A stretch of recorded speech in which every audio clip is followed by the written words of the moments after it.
India makes medicines that heals billions of people across the world. Most of them have no idea who's behind it.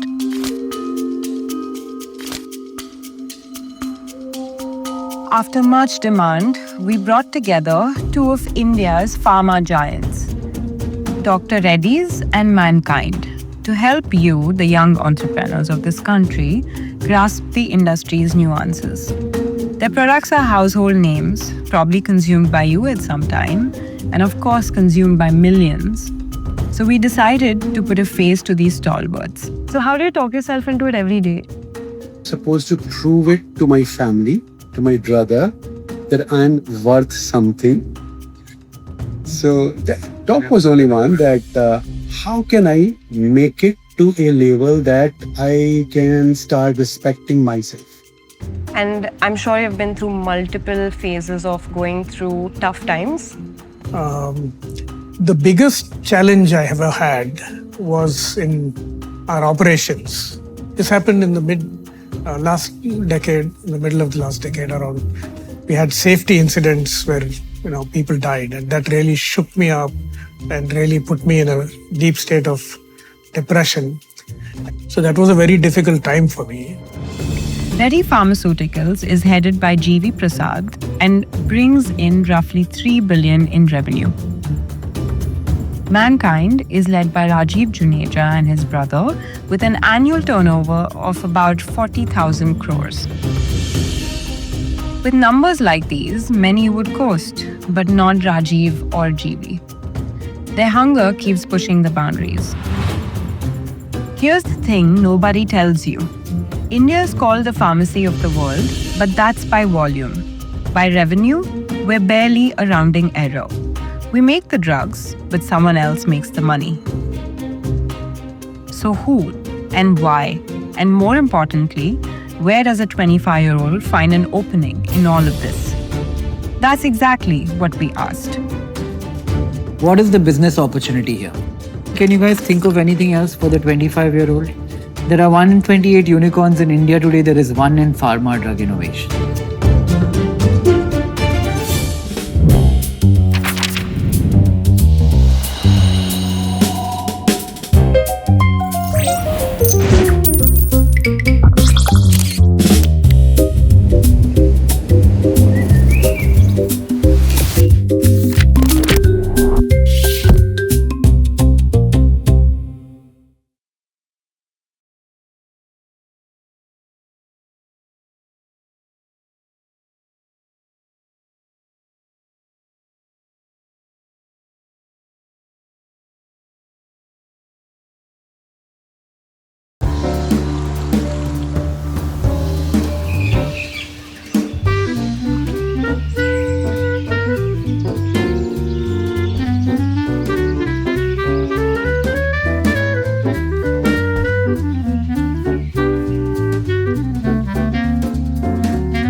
This is very casual. I was telling him earlier, Prasad, our audience is largely young people who want to start a business in your industry. So we won't speak so much about your company in particular. There's nothing controversial. There's no headline kind of stuff. It's very much everything a 25-year-old needs to start a business in the pharma industry. So think both of you are professors today and you are teaching a class of young 25-year-olds. I'm part of that class, so I will keep asking you questions. Before we start, maybe you guys can tell me a bit about yourselves. I know you guys already. You're very successful, popular people. But a little bit about your life and how you got to be where you are. Would you like to go first? I can go first. I don't have any issues. My name is Rajeev Juneja and I have one wife. And I have 5 kids. 3 daughters, 2 sons. Daughters means, they are daughter-in-laws and 1 granddaughter. So I come from a place called Meerut, which is 60 kilometers away from Delhi. I'm new in Delhi. 2004-05 we came to Delhi, and before that, my education, my brought up, all was in Meerut. And I'm a college dropout. because circumstances were like this. And number one, I was not interested in studies. And so that's why I got an excuse that there's a compulsion in the family and the money is not there. So I used to go to my brother's medical store. There I learned how to run a pharmacy. Like people go to Nani's place in summer vacation, I used to go to that medical store for 2 months. So 8-9 months I worked over there. That was from 10th class to PUC Part 1. Then one day I said, I want to be a medical rep. I became a medical rep in my brother's company, worked 10 years over there. And there I did a lot of things and started a company called Mankind in 1995. 1995. 95, yeah. It's been that long. Yeah, 30 years. Wow. It's been a while. Just 1 second. उसको chain में मत पकड़ो. Don't leave him open.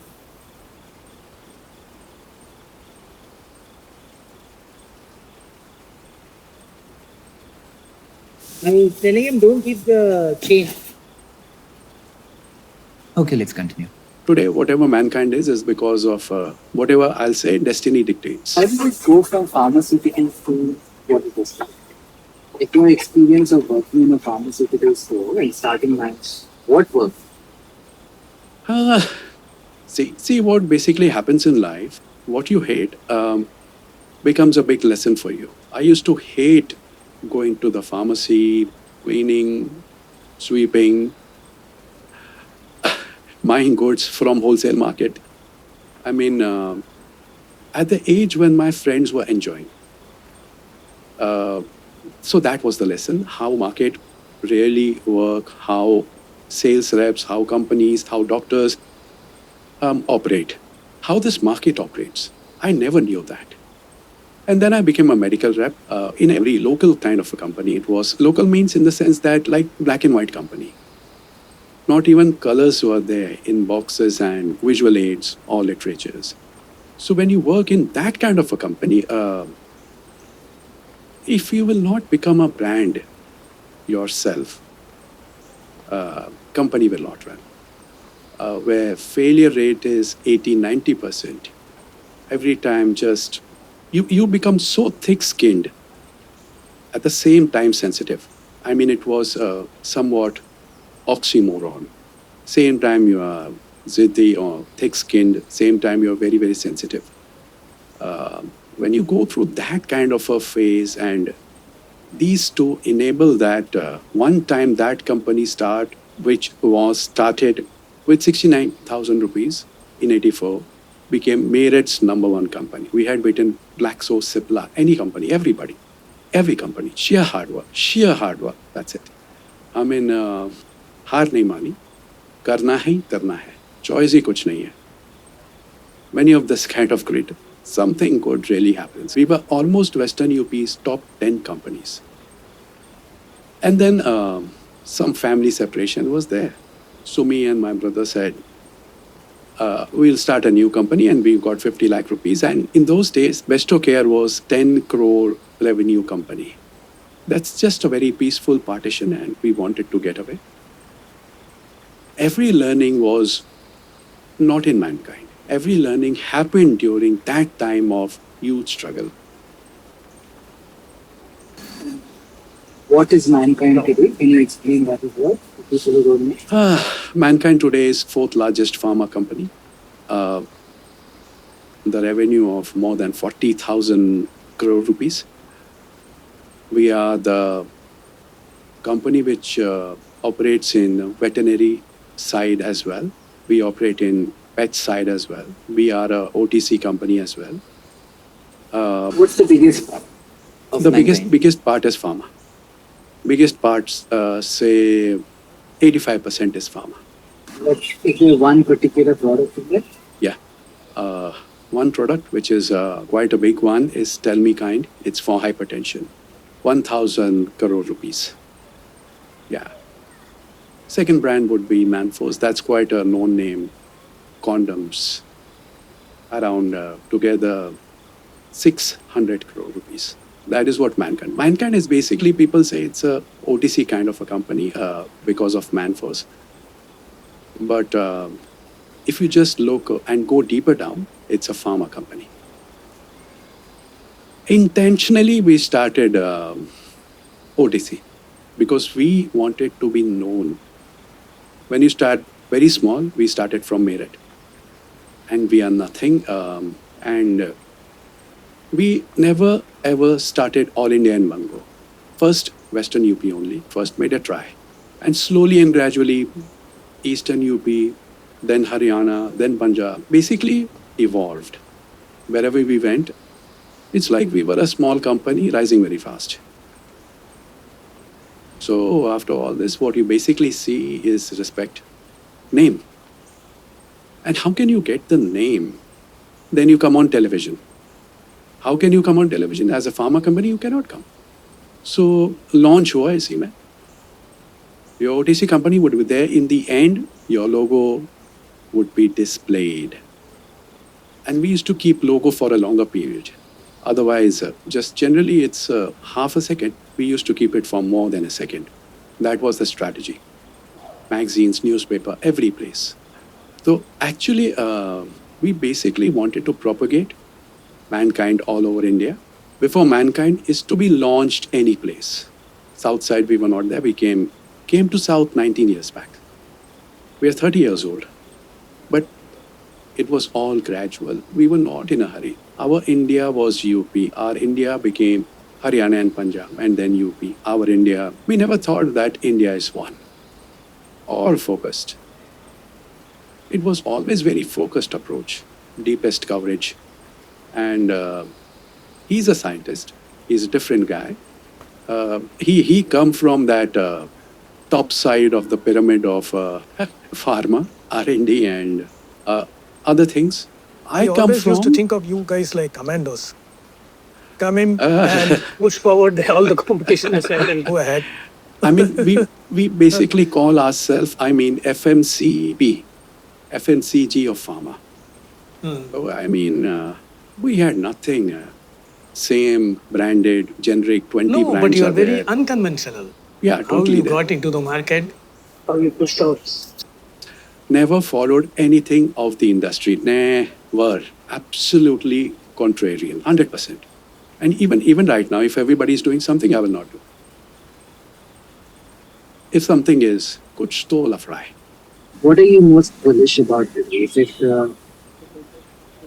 G part of FMCG or the FM? I'm most bullish now. I mean, as you basically evolve, we are going to come in this category.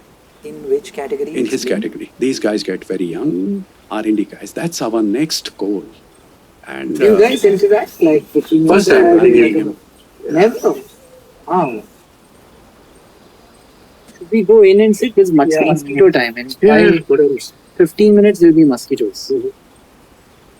It's until here. But I mean, if you just ask me, mosquitoes in Delhi versus this place, no mosquitoes. I can't see. No, they come strangely at one particular time at 5:45. They suddenly come, and then at 6:30 they're not there. Yeah, which is very strange. Where they come from. But come, we can go.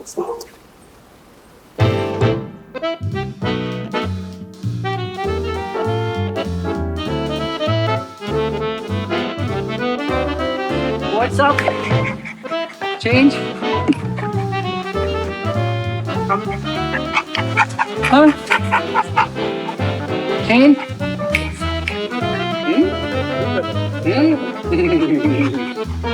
बहुत देखा है sir इसीलिए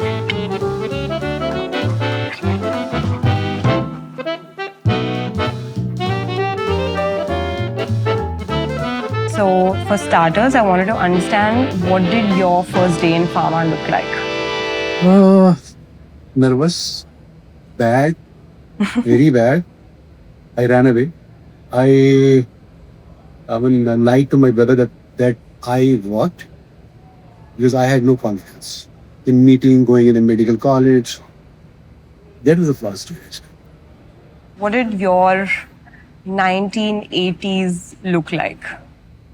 Kind of wild. I was in college till 82, 83. 82, 83, I was doing my master's. Decided not to study. Yeah. Experienced everything that life had to offer. So went to concerts, went to games. That's how my 83 was. I came back, joined my family business, which was in construction, but also I started an entrepreneurial venture in pharmaceuticals. Ran that for some time. It didn't do too well. Then I exited.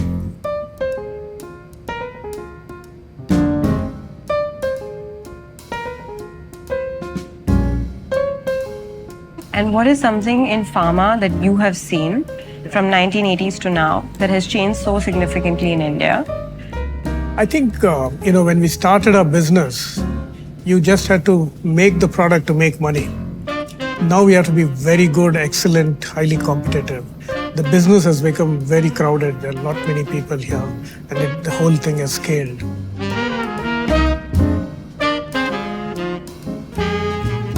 What was that day when you thought you have arrived? Maybe third year. Okay. Third year. 3 years. And what do you think changed that day? I found few mentors, actually, to be very honest. I can call them mentors now. In those days, they were my gurus or whatever you call it. I made a choice that I should be in the company of smart people. And did something, significantly shift when you say, okay, I have made it now and I don't need to be worried? What was that moment? Like, did you buy something? Did you have access to something that you didn't have before? What was that? Till now, that day has not come. Honestly. Have you always loved science? I always liked science. Yeah. Interesting. I really loved it because, it's like magic. You take simple molecules, combine them to make complex molecules, and suddenly this molecule cures a disease. And what made you come back? I was always, I never thought I'll settle in the US. Really? I mean, that's so different for so many people who grew up in that era. I think business families generally expect their children to come back. So I was kind of... And what would your advice be for someone who's growing up in a business family? At that time, actually, I wanted to do a PhD, but I got admission, but my father's business, he was going through some trouble and asked me to come back and join it. I'd ask people now to do what they love to do, what their dream is. Fate has its own way. Mr. G.V. Prasad came back to India to run the family construction business. He then went on to start his first pharmaceutical venture with his father. Their factory was right next to one belonging to Dr. Anji Reddy, who was already a successful entrepreneur. Around this time, he got married to Anuradha Reddy, who was Dr. Reddy's daughter. In 1988, the new pharma venture was not scaling, and his father-in-law, growing fast and needing capacity for Dr. Reddy's laboratories, bought the plant and merged it with his. G.V. Prasad moved on, went back to construction, and then one day, the phone rang. Dr. Reddy was running two companies at the time, Cheminor Drugs and Dr. Reddy's Laboratories. The co-founder of Cheminor Drugs had parted ways due to differences. Dr. Reddy needed someone he could trust. G.V. Prasad said yes without thinking. That was 1990. He became the CEO of Cheminor Drugs. The group was doing under 100 crores. He ran one company, built it, scaled it, and in 2001, Cheminor merged with Dr. Reddy's and was listed on NYSE. Before Dr. Anji Reddy passed, he wrote a book. He called it The Unfinished Agenda, a dream of discovering new molecules, new cures, a truly Indian pharmaceutical legacy. He didn't live to see it completed. The effort still continues through Origin Oncology.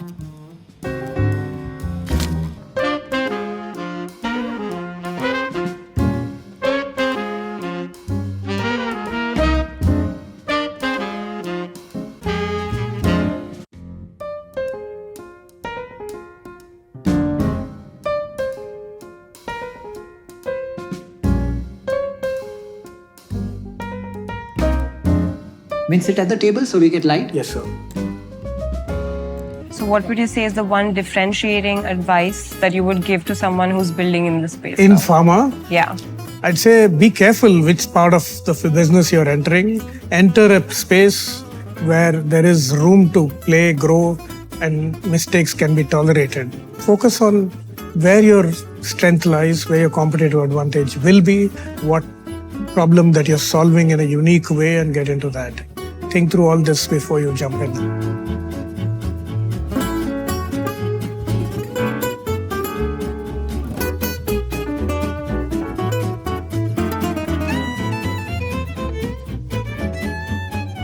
These are a little more popular actually. Oh. Sousa and Jamni Roy's and ये मेरा जो favourite है तुम्हारा वो वाला है वो तुमने वो तो दिखाई है ना लेफ्ट साइड में This Sousa is quite rare because Yeah. normally he paints portraits. Yeah. He doesn't paint full size.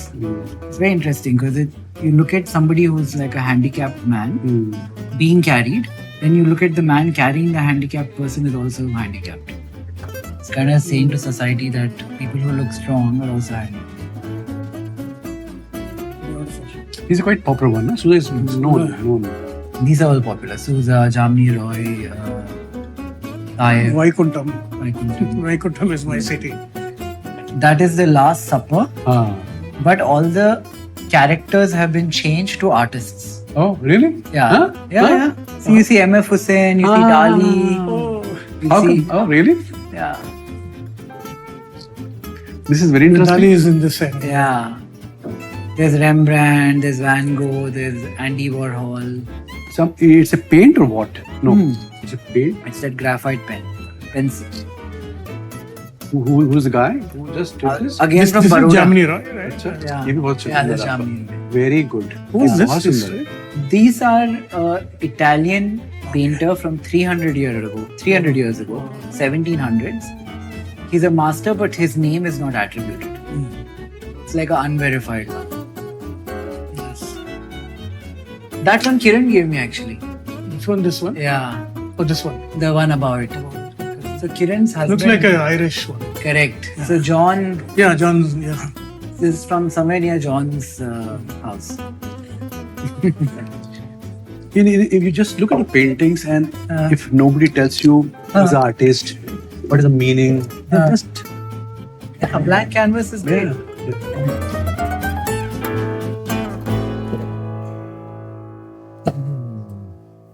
I have a lot of stuff to ask you guys. Who did the search from your team? Rushang. He told me, yeah. Yeah. Rushang did the research on this one. Okay, so you said you want to start with establishing the Indian pharma industry, then we get into the different molecules and... Different modality. Yeah. Okay. So, let me start with segmenting the industry first. And then we'll talk about the evolution of Yeah. the segment. And I think Rajeev Yeah. will have We'll more. focus on Rajeev more for business and Perfectly fine. Professor Prasad more on science. Even I'm learning from him. I mean, there's certain things, I mean, I keep talking to my R&D guy and he explains me things. Then it really goes away because my mind is always there somewhere else. Right. Actually, I'm not a scientist also. I'm a business guy. See, I mean, somebody who has spent so many years Yeah. over there in majorly science side, I mean, you become knowledgeable. Yeah. Yeah. For me, you're a scientist. Yeah. So, let me start with the segmentation. Okay. Broadly, the industry has 4 or 5 verticals, if you have to call them in IT language. API, active ingredient. You want to start by biggest vertical to smallest? From an Indian context, the biggest one is pharmaceuticals, Okay. generic Right. pharmaceuticals. Generic pharma is the They're biggest. branded generics actually, is the biggest vertical. It's actually copies of products which were discovered, innovated by major pharmaceuticals around the world. We make them equivalent to them. And there's a whole study on how do you manage equivalence. I don't know if you want to know that. So you explain how a drug is discovered. Yeah. Then you explain patent. Yeah. So once the patent runs out, then the generic starts? Or Even before it runs out, you can do the R&D work. Keep it ready for the day the patent expires and then sell it. how does a American, I'm just saying American, European, whatever, company decide which pharmaceutical company in India, China, whichever country do they give the contract to? They don't get anything. They don't have a say on this. Anybody who wants to do it after the patent expires is free to do it. So it's like this. the innovator discovers drugs. He has a protected monopoly for a few years. 15 years. Once, it depends on. Once the patent runs out, anybody in the world can develop an equivalent product, but they have to get it registered with the health authorities that it is really an equivalent product, and then they can develop the product, get it registered, and sell it. How do you register? The health authority will. Yeah, I'll tell you how that is done. So you have a product discovered by Pfizer, or you say semaglutide discovered by no one else. It's an injection. Injections are simpler in some ways because you just have to establish analytically that they are the same solution that you're putting in the body. Sometimes they're not, then you have to do studies on humans. Tablets, you have to establish that the release of the drug in your body is equivalent to the way the innovator's product is released in the body. Right? When you take a pill, it goes into your digestive tract. Right. It passes the thing and it goes into your bloodstream. And then ultimately the liver kind of cleanses it out of your system.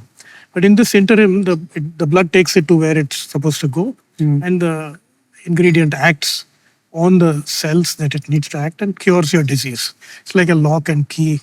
The protein is there and your drug goes there and corrects whatever needs to be corrected. So there is a concentration of the product in your blood. When you take a tablet for the next 24 hours, 48 hours, whatever, it goes up, the concentration goes up, then it's cleansed out of your system.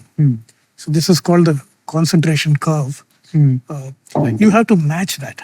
Is that a big science when it is released? Not really. I mean, it's pharmacokinetics for a person in the heart. It's not so complicated. You develop a formulation which is... And that binding material, the quality is significantly different from a... No. The binding doesn't happen because of anything extraneous. The product itself is designed to bind. Right. So the molecule, it's like you have a lock.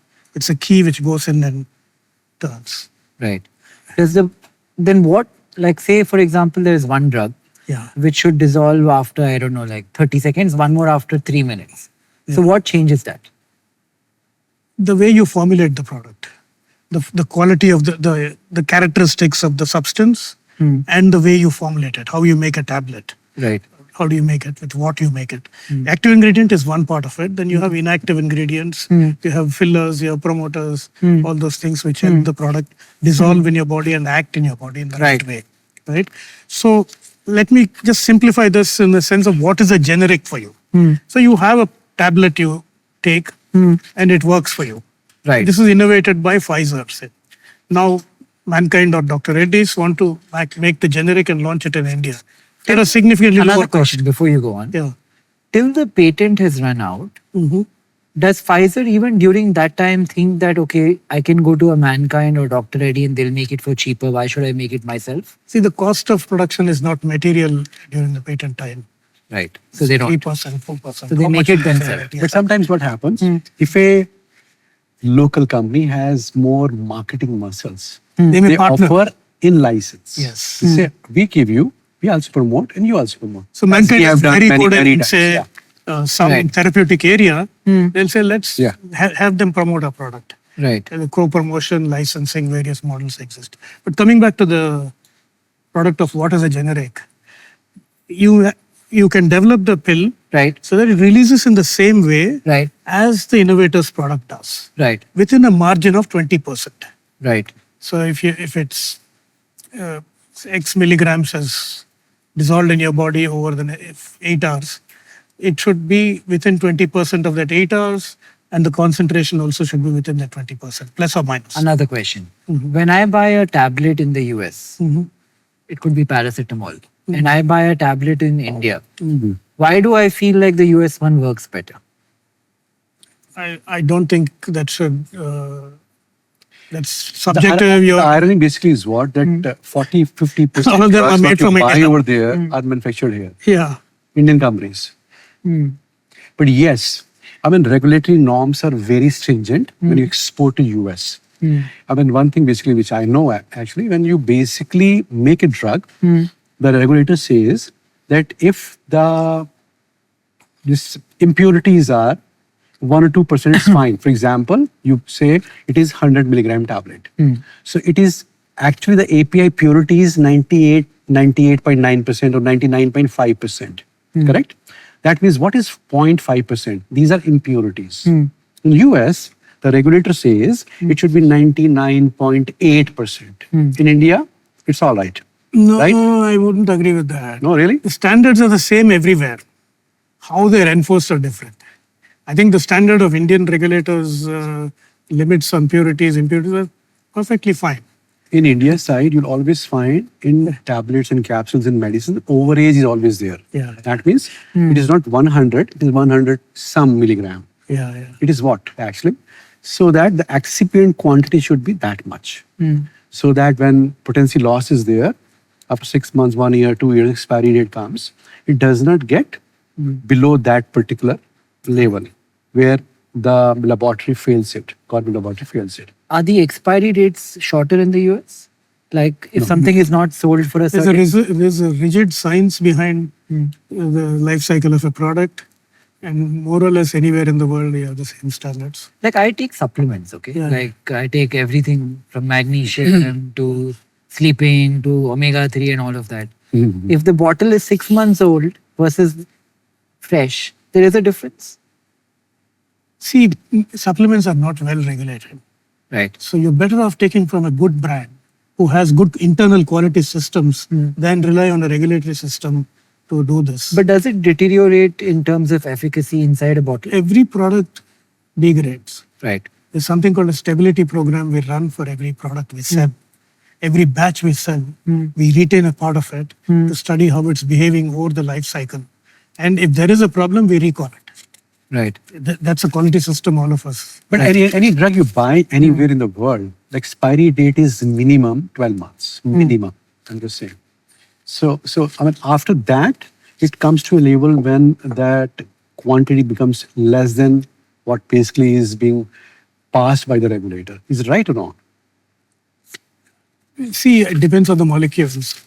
In general, supplements don't have that rigidity in supervising and quality standards as... But what question he has raised, Yeah. I have heard the same question from a number of people. probably when I psychological. buy something from US. No, you feel it. I'm telling you, you feel it. You Like, should get it tested analytically and figure out what is the difference. like I always wonder, like, why, if it's the same thing, why should it be different? I'd give you one solution for this. Change the bottles. I mean, nobody should tell you that this is a Indian or American, and then check. Ask somebody in your family, right? And then check. The blind test would always be drugs are same. And see, I mean, here they're making in India. This is called basically, I mean, pharmacy of the world, sells over there, good label, nicely packed, nicely kept, in a right temperature, right? Which is not here actually.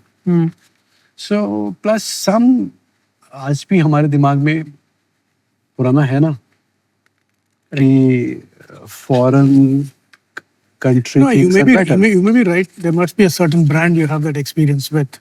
But as a rule, it should not happen to you. Right. How big is the generic pharma industry in India, size-wise? It is more than, I mean, 2 lakh crore rupees. 60 billion or something is what I heard last. We have our... 60 billion US? yeah. Okay. Whatever question we want to ask ChatGPT, he's going to go. Oh, he's got 60 there already. Yeah. Yeah, it's 60 billion. 60 billion. 60 billion is 3 lakh crores. Yeah. 60 into 19. 19, yeah. It's good for you. Why are you saying 90? No, it's not 60 actually. It's not 60, sorry.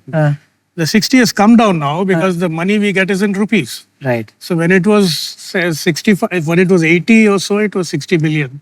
Now we have to discount. So when you say 60, it is including export, correct? No, it's Indian. Only Indian? Generic pharma sold in India. Yeah.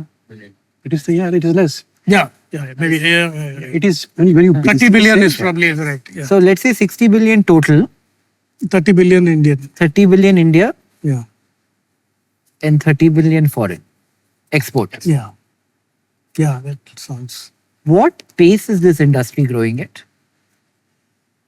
Double digit, close 9 to to double 10%. digit. Yeah. right now. The Indian industry is going faster. 8 to 10% right now, actually. Yeah.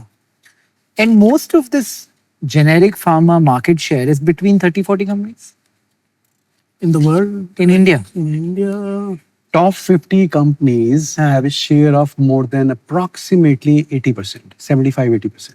Top 5 50. companies. Top 50, 50. 50. Top 50. Top 10 companies would be having more than 40%. Yeah. 40%. And this is a 60 to 70% gross margin business. Must be, yeah. Indian market, yes. Yeah, Indian market. Yeah.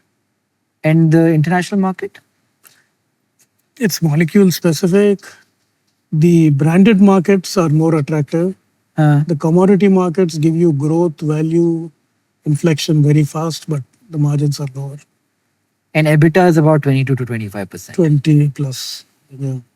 So the Indian market gives you close to 30% EBITDA. Sure, you get more Yeah? than that, but That's because you add a brand to the product. yeah, Yeah, but, yeah, exactly. see, I mean, it depends upon. I mean, if you just look at mankind, our EBITDA is always in between 25 to 26% intentionally because we just want to grow faster. We spend more. We can increase it. I mean, bringing bottom line is a mechanism of what? Spending less, using certain things. But we have never believed in that. We always said that if given a choice, we'll always go for top line growth. Right. 25 is fine. We're happy with 25, 26. Feels great. But not compromise as far as the growth is concerned. Because Right. what has made mankind? And when people say India is the pharmacy of the world, they mean by volume, they don't mean by revenue. Yeah. Always. Volume is what, 60%? 60% of the global, But revenue is like 5-6%. not 5, I think 15 or so. Huh?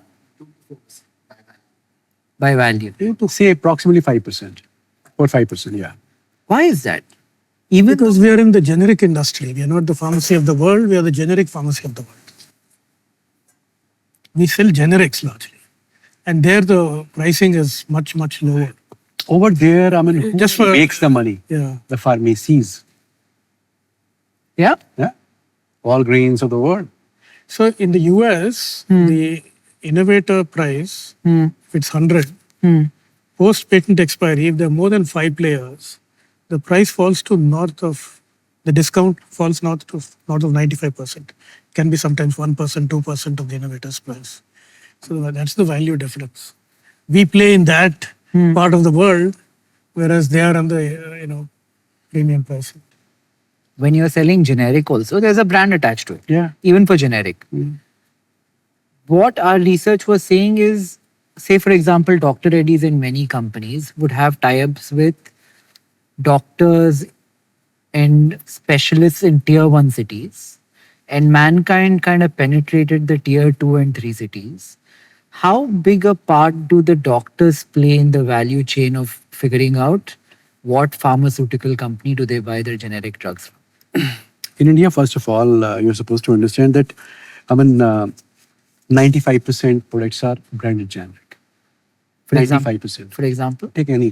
For example, you take Bicasol, then there's a to Z, there's a Full Aid, there's a 20 other brands. Right. Methotrexate. 20 brands are there. You take Moxicant CVRs or Augmentin or somebody else, 20 brands are there. Right. The price points are different. Something is a bit 20% expensive Based on what? as per the company's philosophy and policy. So say for example, Mankind has a drug for, I don't know, headache. Okay. And Dr. Reddy has a drug for headache. I'm a doctor in Goa.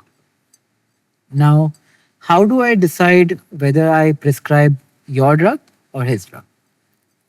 Totally, it's basically relationship based, based on the salesman who goes over there, Right. right? Talks to him, convince him to prescribe. And it's all one-to-one relationship and the reach and the prices. And So these are pharmaceutical reps, perhaps, yeah. which you both employ. Thousands of them. Thousands of them? I think he's So got we have- 12,000, we we have- have 10,000, We have 17,000. 17,000. When this Mankind came, so our philosophy was that we'll not follow any pharma company. Top-down approach will not be there. Right. Why should I go to bigger cities? Right. I have no resources. Why should Right. I fight in their battlegrounds where they are Right. strongholds? We started bottom up. Right. When you go to a village and Right. sell your product, you are supposed to understand the ecosystem, how much patient will carry in his pocket, how much Right. doctor will charge, how much you can buy. Right. Keeping everything in mind, we intentionally kept our prices 50%, 60%, 40% more affordable than best of the companies. So who gets what share? Say you sell a drug for 100 rupees Mhm. in tier 2 town. Mhm. Okay. Tier 2. Same drug, I will sell in bigger city the same price. Same price. MRP. Okay. Man. Whatever MRP is there, Mhm. if a villager is buying or a big city guy is buying, the price is the same. So, No difference. so your retail price is 100. Mhm. How much out of this 100 goes to, say, distribution margin to employ these 17,000? 10%. 10. No, no, who employs what? Retailer, Who employs what? No. We employ 17,000. You employ 17,000. Out of this 100 rupees, how much? 100 rupees is what you're getting when the pharmaceutical guy sells it. yes. Yeah. And you just take it like this. 100 rupees is the MRP. MRP. Okay. That's a better way of looking at it. So in this value chain, how much goes to the pharmacy? 20%. Okay. 10% wholesaler. 10% wholesaler. Doctor? No, No, no, doctor no doesn't doctor. get anything. 2%, Distributor gets something. 2%. But why does the doctor then pick one over the other? Relationship. What doctors? Relationship meaning you don't give money, but you give something else. No, We don't give anything. it's like, for example, It's illegal to give anything. no, it's for example, in our case, when we started Mankind, nobody from bigger companies were going to these doctors. Right. They were, nobody thought that one should visit them. Right. We went over there, we convinced them, we are affordable, we are good people. Right. They prescribed it. Right. I told you, FMCG. Why do you, tell me one thing, why do you buy Surf and not Nirma?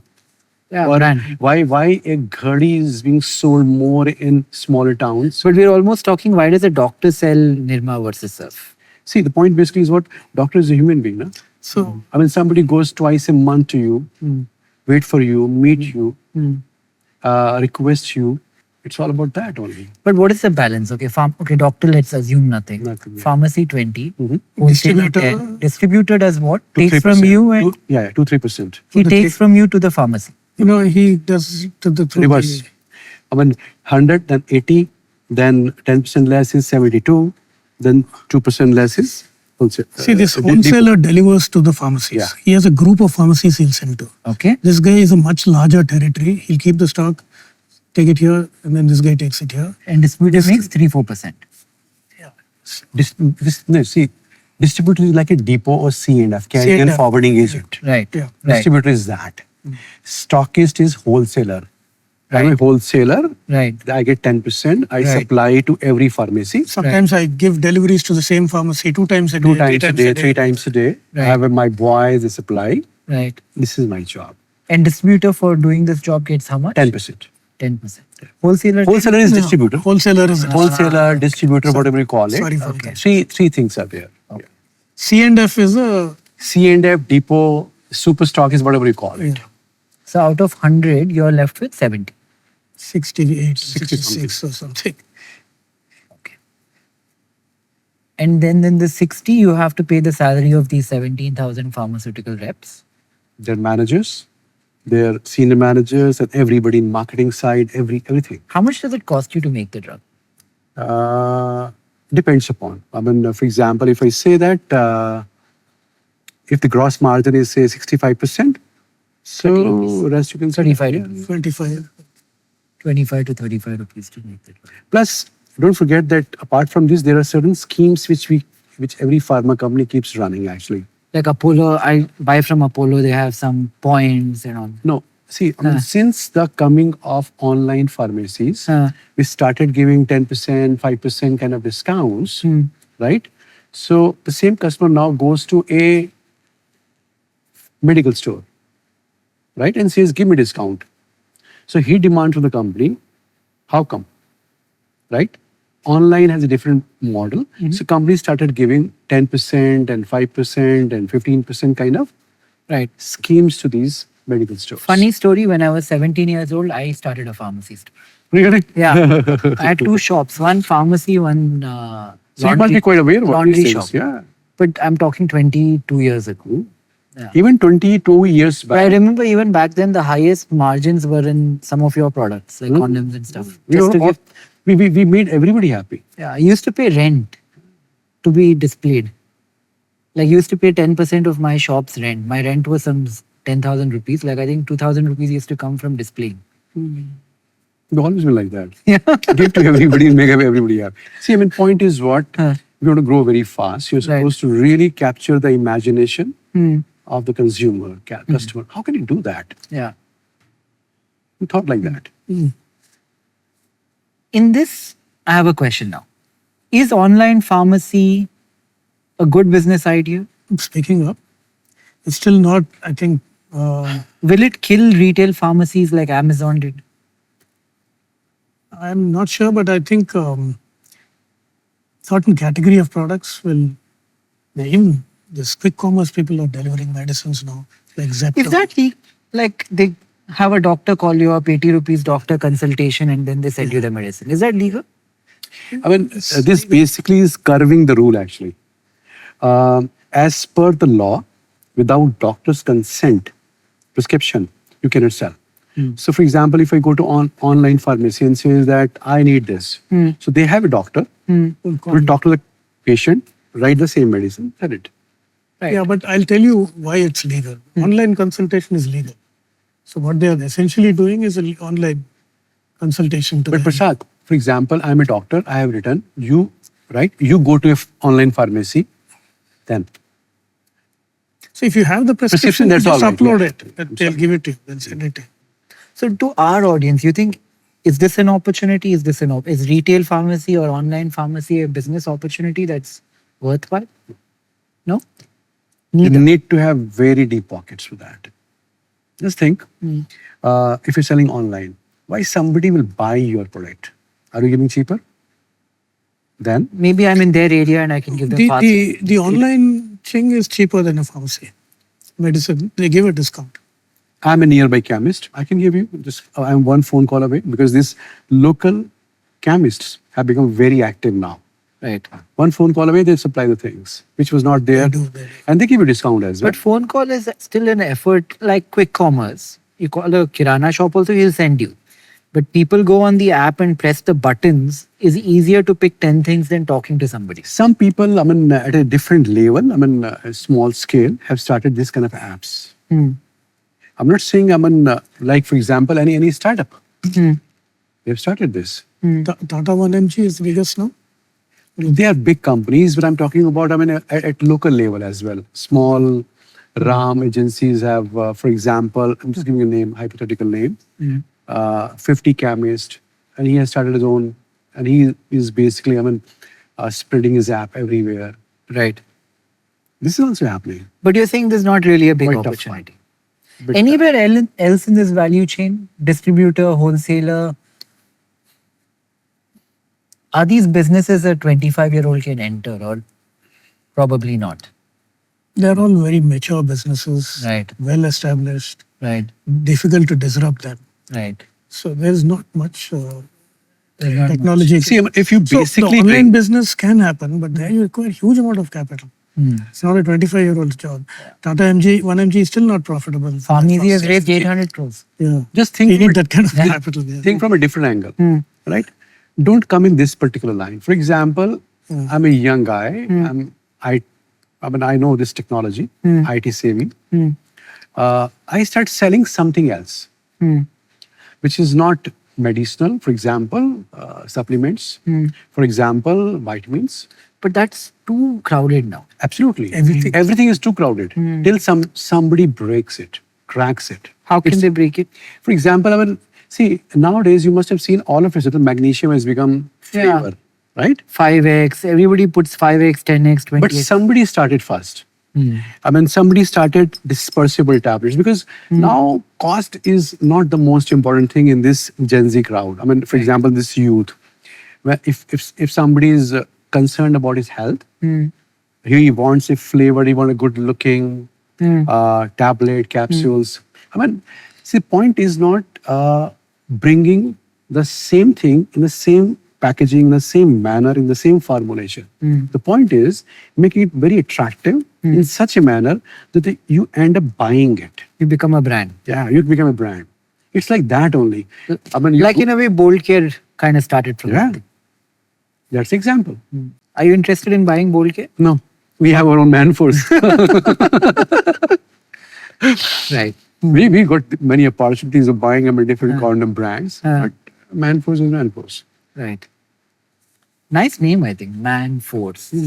My brother is very good in keeping names. Yeah? He's very good. Yeah. Mankind. He kept, I'll say, 80% names he has kept unwanted. It plays a big part, no? Huge. The name Very itself. big. Recall Very value. big. Recall value. Yeah? Yeah. Like Dr. Reddy, the doctor changed everything, I think. They have some very good names. Yeah? Omiz. Yeah. Yeah, Omiz is an amazing name. Is there a science to it, picking names? It should be easy. I mean, a 4-letter word is always... There are is usual picked. brand rules. And- Easy recollection, rolling of the tongue, recall value. Right. They score it. On the basis of And it should not be too close indication, to the... on the Right. basis of name of the molecule, Right. like this only. Right.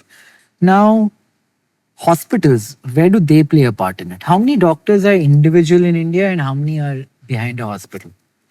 I don't know the stats, but I'd say most of them are individual. See, I mean, after... Even hospitals, there are people who have practiced within the hospital, Right. so they have a control on what's prescribed. But after the coming of Apollos and Max and Fortis and Netralaya, all Narayana. these chains, Narayana, That Netralaya. is a way. Yeah, I'll say good quantity of doctors are attached with different hospitals. And there's a change in the mindset of the consumer and patient as well. That if I go to a single clinic and he says, no, go for eye checkup as well. I'm going for a fever or hypertension or diabetes, go for ENT. So instead of going over there, if I go to a multi-specialty hospital, I get one go all the things, right? So I feel today approximately 15-20% doctors would be attached with hospitals. Yes, they practice separately as well, as Prasad said. You're saying 15-20% of doctors. And how does a hospital figure out which brand of drugs to sell? Again, meeting those doctors. It's their call. It's pharmaceutical reps again, Yeah, again, yeah. even in a hospital. They have institutional... Yeah, but they are different reps. They are a bit more smarter, more Key account managers. specialty. They probably get paid 10 lakhs a month. No, nobody gets. Nobody No? gets 10 lakh rupees. To get 10 lakh rupees, what kind of a sales you're supposed to bring every month? I know. But if you have 22% What is your EBITDA margins, what's 1 crore. PCPM? Just curious. Our PCPM right now is Overall for 17,000. 7 lakh So PCPM is per capita per medical rep sale. Right. sale. So he's selling 7 lakhs a month Each rep. each Each on rep. average, Average. Wow. which is a good number. Some would be 30 lakh, some would be 50 lakh, Right. but some would be very less. Right. But 7 lakhs is quite healthy across the board. This is a digression. This is not related to your industries. I work in private equity. So a lot of my friends in the US especially are feeling very gung-ho about hospitals in India.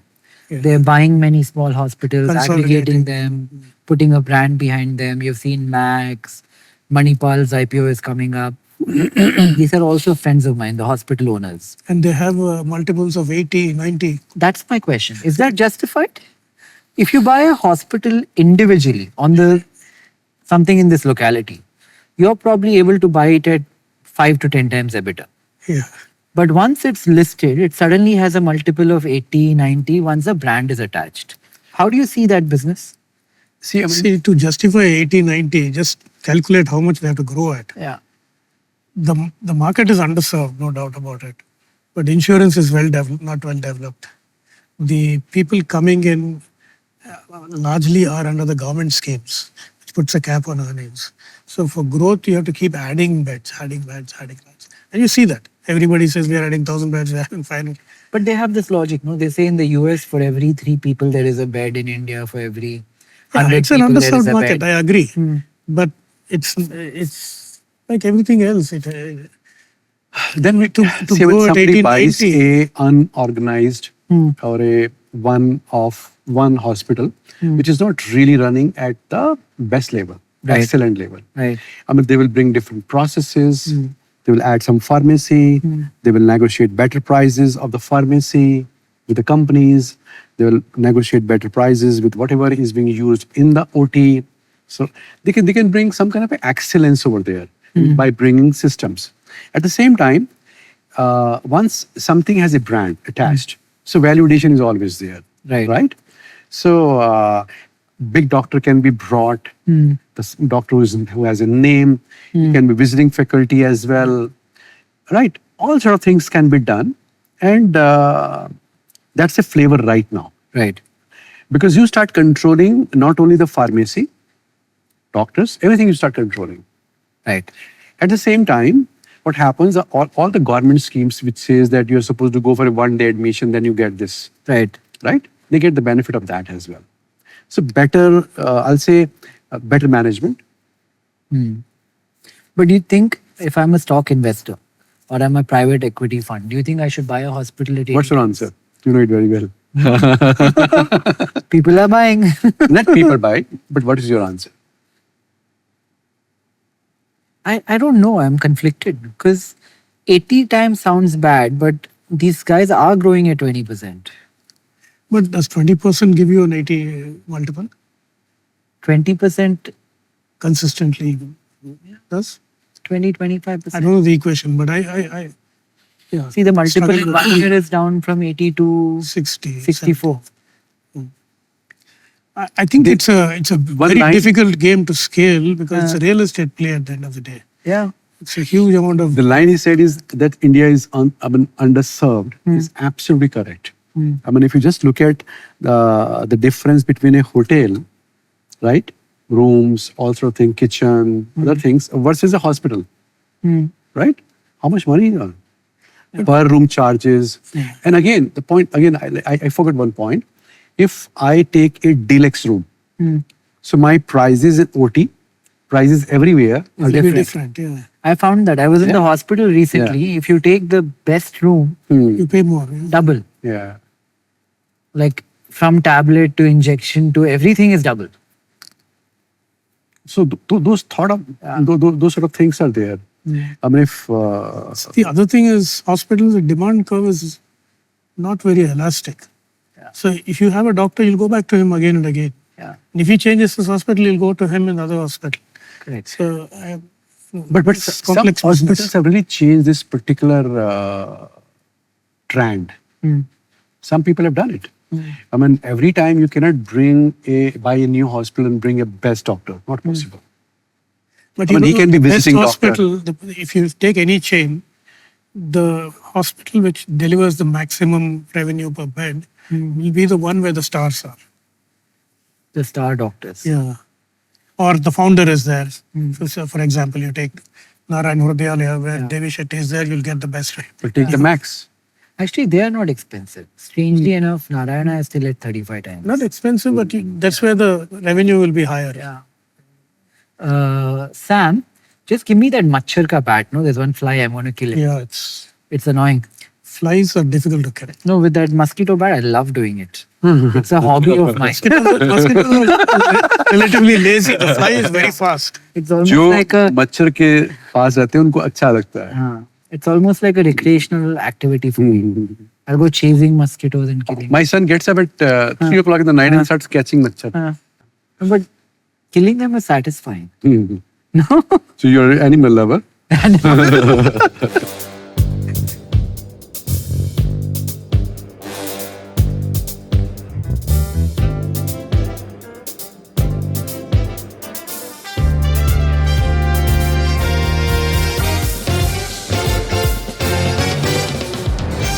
Okay, tell me this. Why is China... First, okay, before we go to China, we'll go to US tariff. Tariff on generic drugs apply from April 26? No, They don't apply. there's no tariff on No tariff on.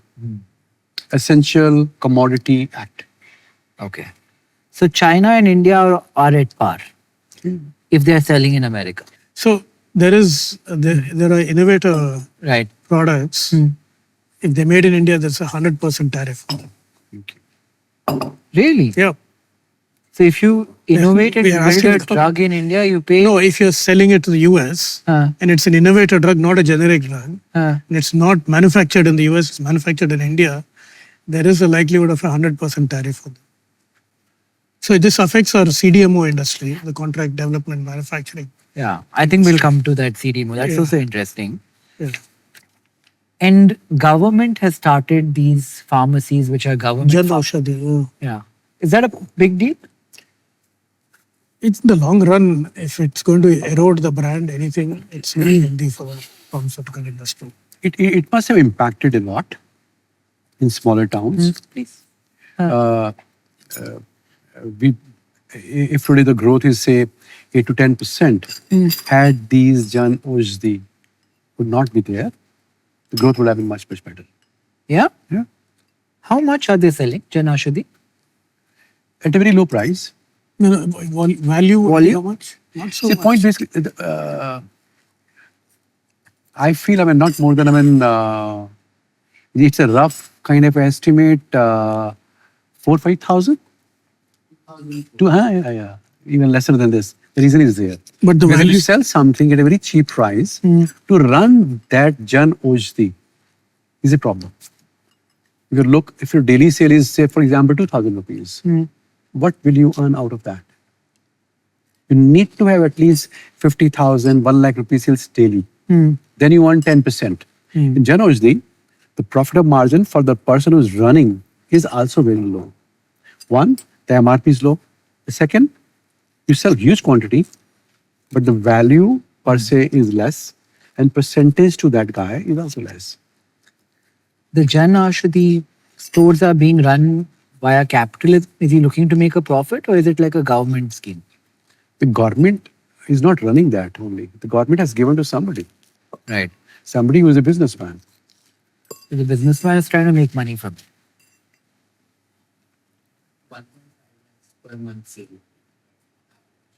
Hai? Per month, na? So per day is how much? 5,000. That's the point actually. So they won't be able to survive, you're saying? Quite difficult. And sometimes the complete, I'll say, variety is not there. Every kind of medicine is not available. Supply chain issues are there. Also a bit socialist leaning, no? What do you make of that? If government starts capping the price of your drugs, they are capping. The caps are there. They are capping now. even though you're selling at a percentage of what it sells Yeah, abroad. even then they have a way of calculating what maximum we can make, and they give us inflation every year. But there are the category of products which are listed as NLEM, National List of NELM. NELM, Yeah. Essential List. They have published it. These are all controlled prices. Right. It's not a big list. It's 300? Yeah, 350, 400 kind of something like that. essential drugs. Paracetamol, Cefexime, ciprofloxacin, they're normal. I mean, a drug which is being used by everybody, most common. right. National List of Essential Medicines. We were reading somewhere that China is suddenly winning a lot of the generic contracts. Not generics, but innovation. Innovation. China's story is, What are they doing? okay, there's a number 2 in the world in terms of innovation. 29% of all new drugs are now, I think, in cancer are coming from China. 70% of the biologics, which novel biologics, ADCs are coming from there. A very large number of the bispecifics are coming from there. They've overtaken everybody else except the US in innovative medicines. How? This is a long story. I think they started about 2015 or so. But I'll let you murder the No, fly first.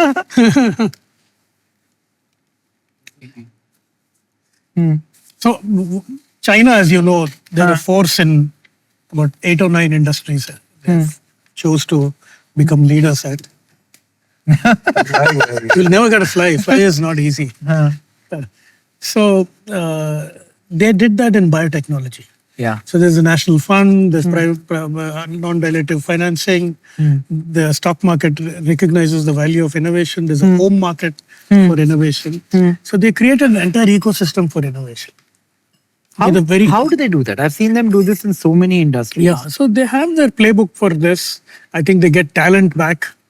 This what they call a Sea Turtles program or something.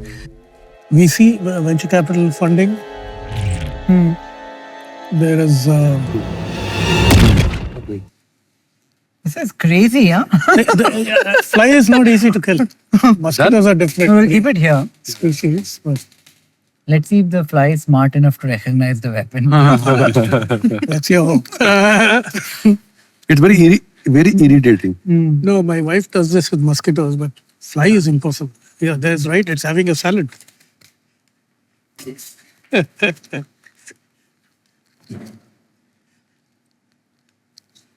Wow. I'm kind of like starting to vouch for the fly by now. And they also have the ramped up research in their universities. So the top universities publish a lot. The largest number of scientific publications are coming from China now. And hence they've built all elements of the ecosystem. Knowledge through universities and research institutions. Risk capital through public funded VCs. And government funded private equity. They've created these funds where the private sector and the government collaborate and co-invest. So there's all kinds of incentives for entrepreneurs to really invest in innovation. What does India have to do to compete? Because this is new for them, right? Yeah. So I would say the government has realized that this is a war they want to win. And they said this explicitly in the last budget. So they put some money aside, 10,000 crores fund. I don't know what the fund is called, but there's a government fund, 10,000 crores. Then there's a announcement that they will form a fund of funds, which they will give to people like you to invest in companies. They have a directly funding PRIP, Public Research for Innovation, something. PRIP fund, which they're funding innovation in companies. Small amounts of money. What is it? Pardon me? Show it. Shakti, Bioshakti. Yeah, that's the fund. But there's also a larger fund, $100,000, 100,000 crores. So It's a venture capital fund. Yeah. For startups. Yeah. So part of that will go to biopharma also. And then they have something called the Research Innovation Program, something, which also they're giving direct money to companies for specific programs. If you're successful, you have to return 1 point some X. Otherwise, it's written off. So a lot of work is going on, but nowhere close to the scale of these companies. The point is what? When you basically enter R&D kind of a domain, Right. the chances of success are not like, you're very sure that some kind of a success would come. So what a company needs what? Or a scientist or a university need what? Grants. Some kind of a grant, some kind of ecosystem, some kind of a help. And help not for 1 year. It's not like, for example, now you have started and okay, fine, it will happen. You need to consistently infuse, some kind of a trust over there, money over there, help over there, and some kind of a support system that if you succeed, will invest more. Like it happens in any startup. What a venture. But even Trump is reducing this, right? Trump has reduced a lot of funding for the public research institutions. Yeah. Yeah. Pharma, he hasn't. For pharma, they never gave any money. So they were funding public research in universities as well as there are, National Institute of Cancer and those were all doing a lot of research. NCI, National Cancer Institute, used to spend $40 billion every year in research. Right. So the scale is very different. Right. So China is the only country which moved so fast. Yeah. And they've overtaken Korea, Japan, Europe. They're now next to US in terms of They do innovation. this a lot. with many industries. Yeah. They are the people who are actually leveraging the capitalist system to its fullest. Yeah. Being a socialist and communist country, no, they're exploiting the capitalist system much better than anybody else. Right. Do you think that has to do with the non-election, non-bipartisan nature of governing the country, where they can make a plan for 20 years? 100%. Why not? I mean, if you just plan something like R&D, where, if you start today, chances of success are after 7 years, right? In 5 years, elections are there and some other government comes. But Rajeev, I'm just giving this is an figure. excuse people say. If any state in our country has started a good program, the subsequent governments have followed through. They have not disrupted it. Yeah, very good policy. You take our own state, when it was a combined state, Chandrababu Naidu was the master. He put the plans together for There's the certain roads. states which are exceptional. I mean, these are guys who have done good. So if a politician does good, it will make a difference. So look at the API market. Good politician, Just bad look politician. at the API market or any other market wherever, for example, if local industry is not being supported and some other country like China dump the goods, what happens? In any field, it happens. So some kind of a support, some kind of a barrier to entry is required. Yeah, but you know what? I think we should learn from the Chinese. From the Chinese. These guys have achieved tremendous success in everything they went out. And I'm actually reading a book right now, which is the biography in a way of Deng Xiaoping. It's about the transition of Mao to Deng. Mao was like cultural revolution, fully communist. And Deng came in and he kind of like converted it to some version of capitalism without calling it capitalism.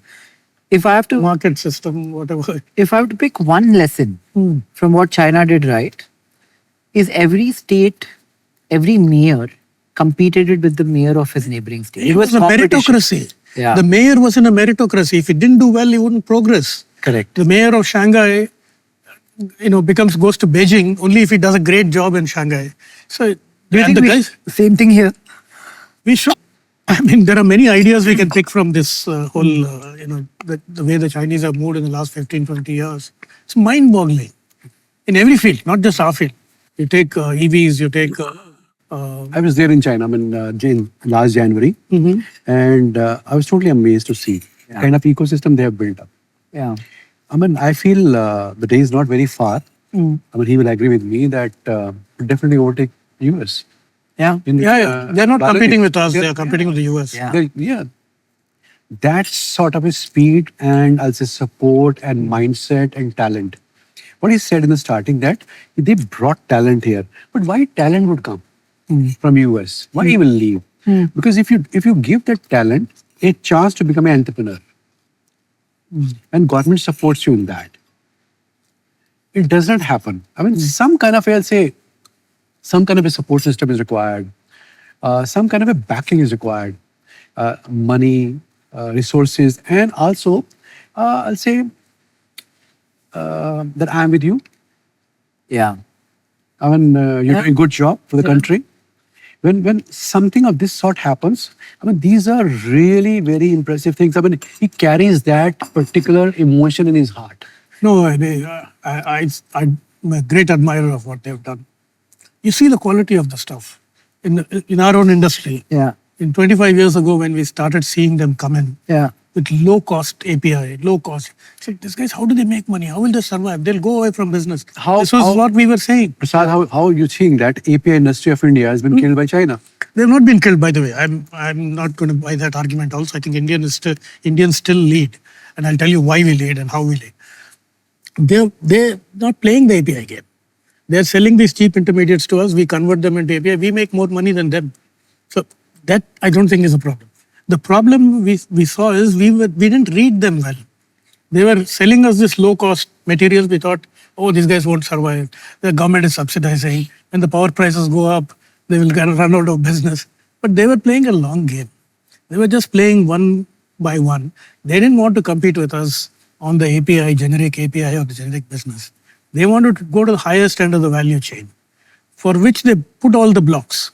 They put a CDMO business, they put a chemicals business, they put all the petrochemical raw material, full integration from here to innovation. They own the whole chain now. That's, I think, stupendous if you see how they built it with such a vision and such a consistency, persistence, and long-range thinking. Yeah, they are smart people actually. There are no less people. Aggressive. Very entrepreneurs very are very hardworking. strong, very fast. Very. I think because that they have the upside. I feel like there's no fear because at the end of the day, growth comes first. Everything else is secondary. And B, the fact that they're competing amongst each other, not just money allocators or risk takers, which are the entrepreneurs in society, but also the governments. Each state government, each mayor, I think changes everything. Yeah. And, if you look at the people in government, Yeah. so, in our system, I don't know, the smartest people, the IAS people are very smart. They are. But here you see them, so they're so sharp. Yeah. You don't, if you compare them with the private sector, some of our best brains go to private sector. They don't go to government. But here you see the best guys are in government. They're Why thinking. is that? I think the system is very, recognizes Because better. it's not, because it's pseudo-communist. Proximity to power is the highest value. It's not capital. I have no idea really. I don't know, but I was impressed by the quality of thinking among the government people I met there. So my experience over there in China was very different. So I met, a number of people. Say in the quantity of say 25 different companies, some startups, and in 50% of the cases, their background was US. Yeah. Studied over there. 100%. In those the CEOs are universities. Americans, look Yeah, like Chinese. Right? They're Chinese. They were Chinese, and they were called. They came. What was the incentive? Incentive was that we'll just give you resources, ecosystem, and we'll applaud you. You're a Chinese guy. We're proud of you. They also have monetary incentives to come. A lot of monetary incentive. money That's one reason. And those people, those who have basically worked over there, worked under those best of the scientists in Harvard and other Stanford universities, they come, they start, and if they succeed, initial money is being given. If they succeed, government gives them huge money, buys their product, helps in every step. See, for example, if it's not only the resources and ecosystem. If, for example, Chief Minister says, takes your name, and this is Dr. Reddy, done fantastic job, right? Call you on a stage, on a program, just few lines. How much moral boosting it is for the whole science community. Yeah, over but there. also I'm just if giving you it's- some example. yeah, I'm right. talking about the human psyche actually. But the human side is not the whole story. They're giving housing, which is as good as Western countries, living, quality of life. They give I'm it. saying apart from everything, Yeah. resources. All that matters also. If a guy comes here, he can't get a house, he can't buy a house for 10 years, why are they going to come here? You need everything. Just patting the back is not enough. That's one reason I said, one point of program should be there. Then for next 15 years, 20 years, this has to really happen. Yeah. Then we'll become some. See, in which year China came in R&D side? You know it very well. 15, How many years? 2015. Yeah. Now, 10 years. now, Yeah? Yeah, to give them full credit, they Rather also say- they benefited a lot from the US. Not only just the talent, they also do all the big deals. They don't develop product, market them globally apart from China. They get Pfizer, J&J, these companies to do deals with them. 50 billion or so last year deal making from China. And all the global trials are coming from China now. So in a way, they're leveraging the US. I give one example. But what I said, I'm not saying anything out of anything else without having some kind of experience. Recently, one of the scientists has joined from Belgium. He used to work in Johnson & Johnson. His name is Dr. Anil Kaul, right? He was... It's a good recruitment. Yeah. I looked at it. The guy was very impressive. Yeah, I tell you honestly. Yeah. And see, this was a guy who basically was working in Belgium. Modi ji went over there. And in one of the seminar he was there, he was working on infectious diseases. So Modi ji said, you must come to India, right? And must come to, you're Indian, must come to India. Can you believe? He left the job, come to India, had infectious disease department in India for 3 years. Wow. I'm saying that. Yeah. No, Modi ji is very good, but Modi ji is also one individual. I'm saying that. Yeah. I'm saying that. I mean, How does it trickle down lower down in the bureaucracy? No, I'm saying that if the same kind of examples other big guys can take, it's never only the resources, never only, I give you resources, I give you everything, then I don't ask you.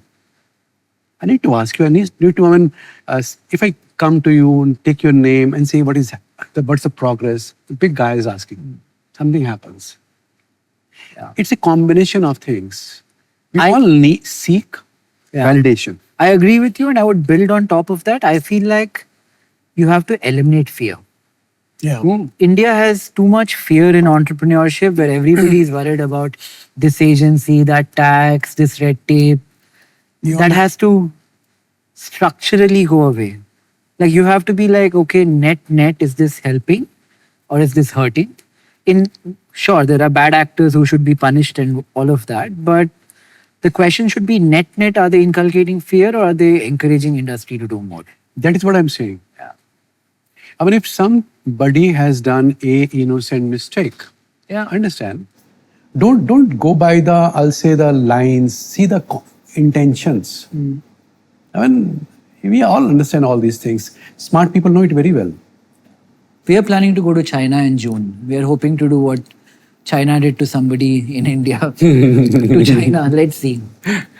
It's an interesting place. Yeah. It blows you away. I mean, on one side we compete with China, but certain qualities of China must be learned, brought it here. What's wrong in it? No, you should learn. Always We good were to learn. surprised. We licensed a molecule from a Chinese company, launched it. And you paid a huge money for that, yeah. Not a very huge amount of money. But it's already 100 crore brand in this year. Year of launch. We could never achieve such results. A lot of Indian companies are going over there and doing a license deal with those Chinese companies. Yeah. And they're very aggressive. Yeah. You know, one thing that really surprised me, I'm moving from generic to an ancillary thing, is Ayush and Ayurveda. How is it so big? Is it 30 billion? No.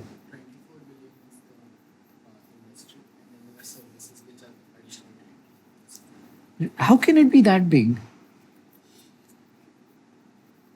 There are certain companies. I think this includes the doctors. Yeah. It includes the people giving Ayurvedic massages. It includes Live 52. No. This also includes only, unbranded jadi booties as well. Yeah. Like, for example, other companies sell. A lot of companies are there. Like Triphala. Yeah, plenty of things are there. Shilajit. Shilajit, yeah. And this is growing by what percentage? Live 52 is a very popular one. I remember because my dad used to take. Liver health. Right? It's a Everybody. liver extract actually. Yeah.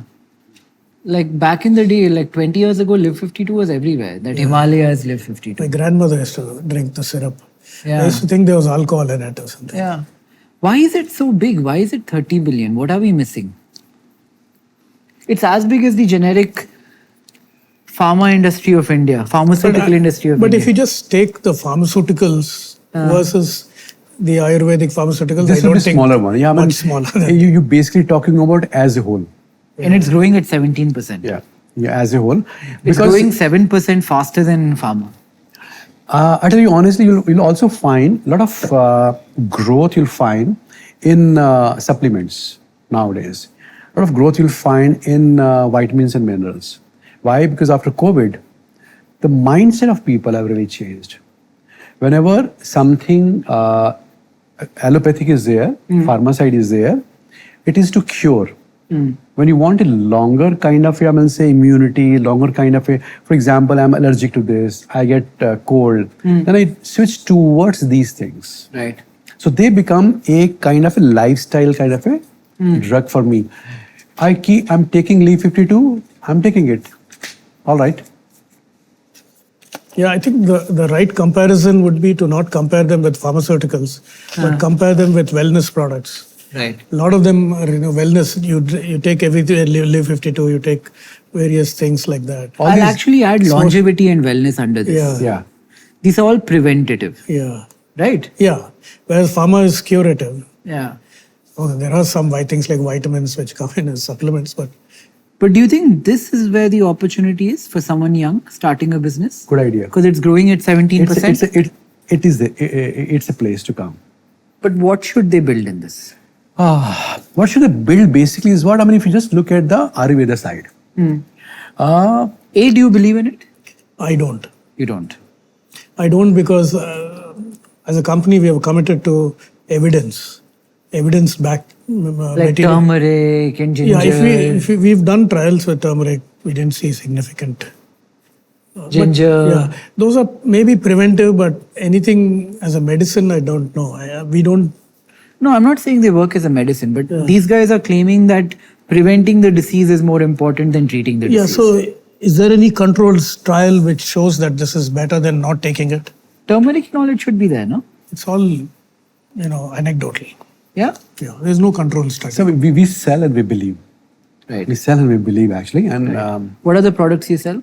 we Shilajit, Ashwagandha, and uterine tonics, right? There are Ayurvedic uterine tonics for liver. A lot of things we sell. But what would you say when he says there's not enough evidence? So I'm saying not enough evidence to back the claims that are being made. There's anecdotal evidence, there's history, there is mythology, all of that is there. The original medicines came from plants only, right? Yeah. They came from plants. And I'm not saying they don't work. But I cannot commit to that saying that, this is backed by evidence.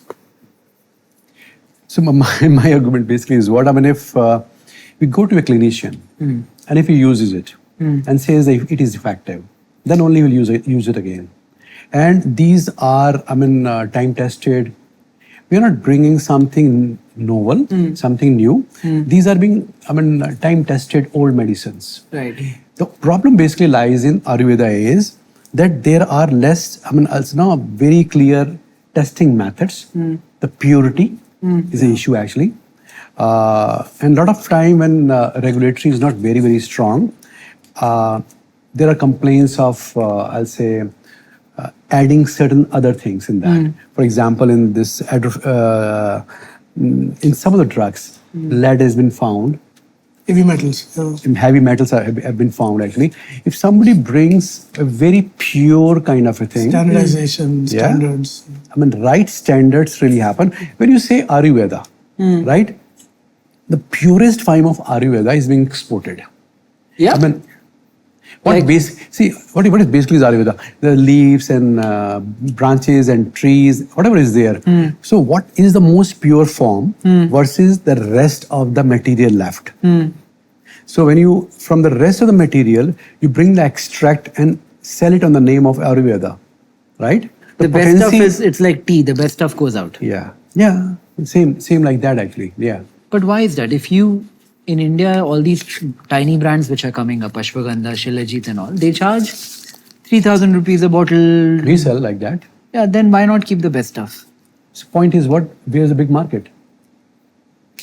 You look at the big market. Look at the price they get, the profit they get. Things follow money actually. You're saying there isn't a big enough market of people paying 3,000 rupees for a bottle of Shilajit. That's why it gets exported. Everybody says it's a Shilajit, it's a commodity. But somebody, put a brand on it, give a right marketing and says that we do it like this only, it's the purest form. It comes from the Himalaya. You need to market it very, very, very well. But you're getting the export stuff or are you getting the leftovers? We are a 85% India company. So our focus has always been India. So whenever we export something, two conditions, it has to have some kind of difficulty in manufacturing for others. Right. It should not be a vanilla generic product. We don't want revenue from that place. Right. We want that longevity, we want profits over there, we want some kind of respect from that side. And that's one reason we have chosen this path. Right. We will not sell journal products. We don't want top line from that side. Right. If some complex product is there, difficult to manufacture product is there, then otherwise. But you're saying this 17% is right? How big of mankind's business is this part? Minuscule. Yeah? Minuscule. We have But just going entered. crazy? Yeah, going good, not crazy. In Ayurveda, I mean, it's a slowly accepted kind of a product. It's been around for centuries, right? You're selling something at 3,000 rupees. So how many people would be buying 3,000 rupees Shilajit? Premium class, no? Like 10 million people in India, 10, 20 million? Even less than that. And out of those, I mean, how many will be convinced? And then you basically send these. So what we basically do, we send these products. We want a paper from Ayurvedic colleges. You try over there, you give us some kind of a paper, and then we'll sell it. It's a long process.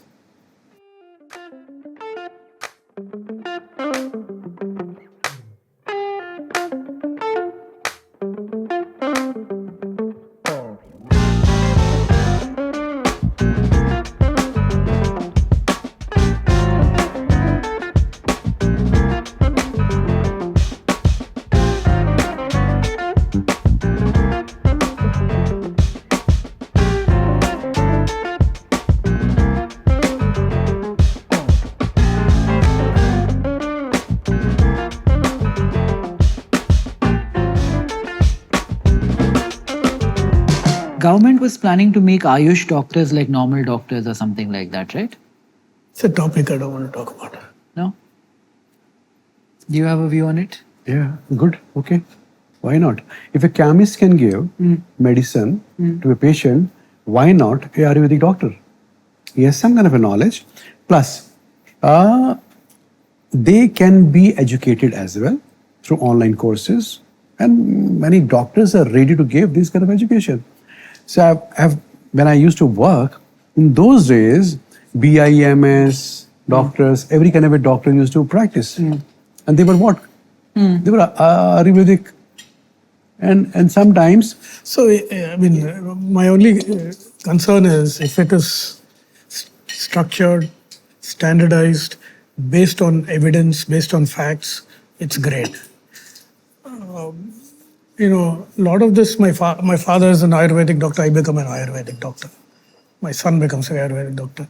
That to me is something I don't think is logical and good. See, I mean, I tell you, Prasad, there is a... If there is if there is an education system and it has standards... They have Ayush College, no? In Goa only they have one big one. I tell you, in this world, there are many worlds. In pharma world, there are many worlds. There's a world of cardiologists. There's a world of No, for only preventive Ayurvedic it is doctor. great. For health, wellness, it is great. Because there is good in all this. The herbs we eat, all that. But I think it should be treated like that. It cannot be said that Ayurveda is better, let us do this, that kind of thing. So everybody knows it. Even Ayurveda doctor knows it. If a patient is coming to him, and if he prescribe only Ayurveda product, the patient will not come back to him. Because patient needs what? Instant relief, faster relief. So some element of Ayurveda can be mixed into a traditional curriculum for wellness. Yeah. For wellness, preventing, and wellness is not a topic at all in today's But somebody, just think somebody who is just practicing, he wants one money as well. The money will come through patients only. Why you will? I mean, see, we all want to have money to run our life. Doctor, it's a very noble profession, but teacher is a very noble profession. Yes. But why not a teacher should be given a better salary? And soon maybe anyways with AI, all doctors will be a computer. That's the point. See, if a chemist can substitute the product, if a chemist can say, मुझे खांसी की दवाई दे दीजिए तो दे देता है आपको. Ayurveda तो डॉक्टर से बेहतर होगा. But is that the system we want to build for our country? It's happening with pilots also. कमी है ना? Now they're saying pilots don't need to go to like actual plane. You can go to a simulation. No, but you know, there AI makes sense because you have safety. He will not agree. Tesla is safer than me driving. I tell you, a scientist will not come to this side because I come from that side. I've seen the worst of the world. If the science is good, we should support it. No. If the logic is good, we should support it. Sometimes without logic, practical knowledge of a person, the patients he has seen, the people I have seen and treated and cured. Sometimes you'll find in small villages, there's an Ayurvedic doctor, he's using that particular area's medicines. Full respect to that. I mean, if he has knowledge, wisdom, we should use it. But as a system, does it scale? Does it, Right. But if this is growing, it's I'm saying Ayush, doctors, Ayurveda. So I would suggest that the opportunity here is wellness. Yeah. And like you said, longevity to it. So around wellness, Health. it can be tourism, It can be many things. supplementation. Yeah. It can be the, yoga, Yeah. workout, all these things, right? Biggest in That is an Ayurveda opportunity. would be prevention side or immunity side. Okay, but before we leave this topic, we came to the conclusion that Ayush is growing at 17%. By Ayush, I mean doctors, Ayurveda, Shilajit, Live 52, massages, longevity, wellness, sexual wellness. Yeah, Under great this- market, supermarket, best market. Where Shilajit sells? Where Actually, it's the same Ashwagandha thing, sells? man. Where it sells? Isn't ashwagandha for stress? Huh? Stress. Ashwagandha is for stress. Yeah. Stress, no? Aphrodisiacs are required. It is being used as that. What percentage is sexual wellness growing at? Tremendous. Yeah? You cannot imagine. Really? Huh. Yeah. Maybe in this 17%, 30% would be even sexual Even, wellness. you have a brand, right? Yeah? So you have a Viagra, I mean this. Man-force tablets. Yeah, Yeah. Man-force. That's a big seller. Is it Viagra, Cialis? Yeah, Viagra. Oh, There's Bold, some. bold care scaled to a certain point and has slowed down. Why is that? No, they basically are in the process of selling the company. Right. Right? When you sell, what do you do? Sell enough. Less spending is less. You're supposed to show profits. Right. That's the reason for that. I'm invested in bold care. I'm invested in bold care. So you must be knowing it. आपको पता होगा. The ad was what worked for them. I think that Tanmay Bhatt did a spectacular job of shooting that ad with Ranveer. Marketing is so much, Marketing, right? But again, I tell you honestly, I like your boldness, you. I tell you one We more can't thing. do that. We are I tell you more. very inward looking that way. See, one more thing is there. Marketing does not mean that you pick certain USPs, unique selling points, or certain special points of your product and project it, amplify it, and give it to the people. It also requires right from formulation to packing, to flavor, to taste, to doses. And then you make it so good when you market it. I say, Nikhil, this is a great product. This is marketing. And I acquire you as a customer, you buy it. But when you buy it and you use it, you say, okay. On the second side, you say, amazing.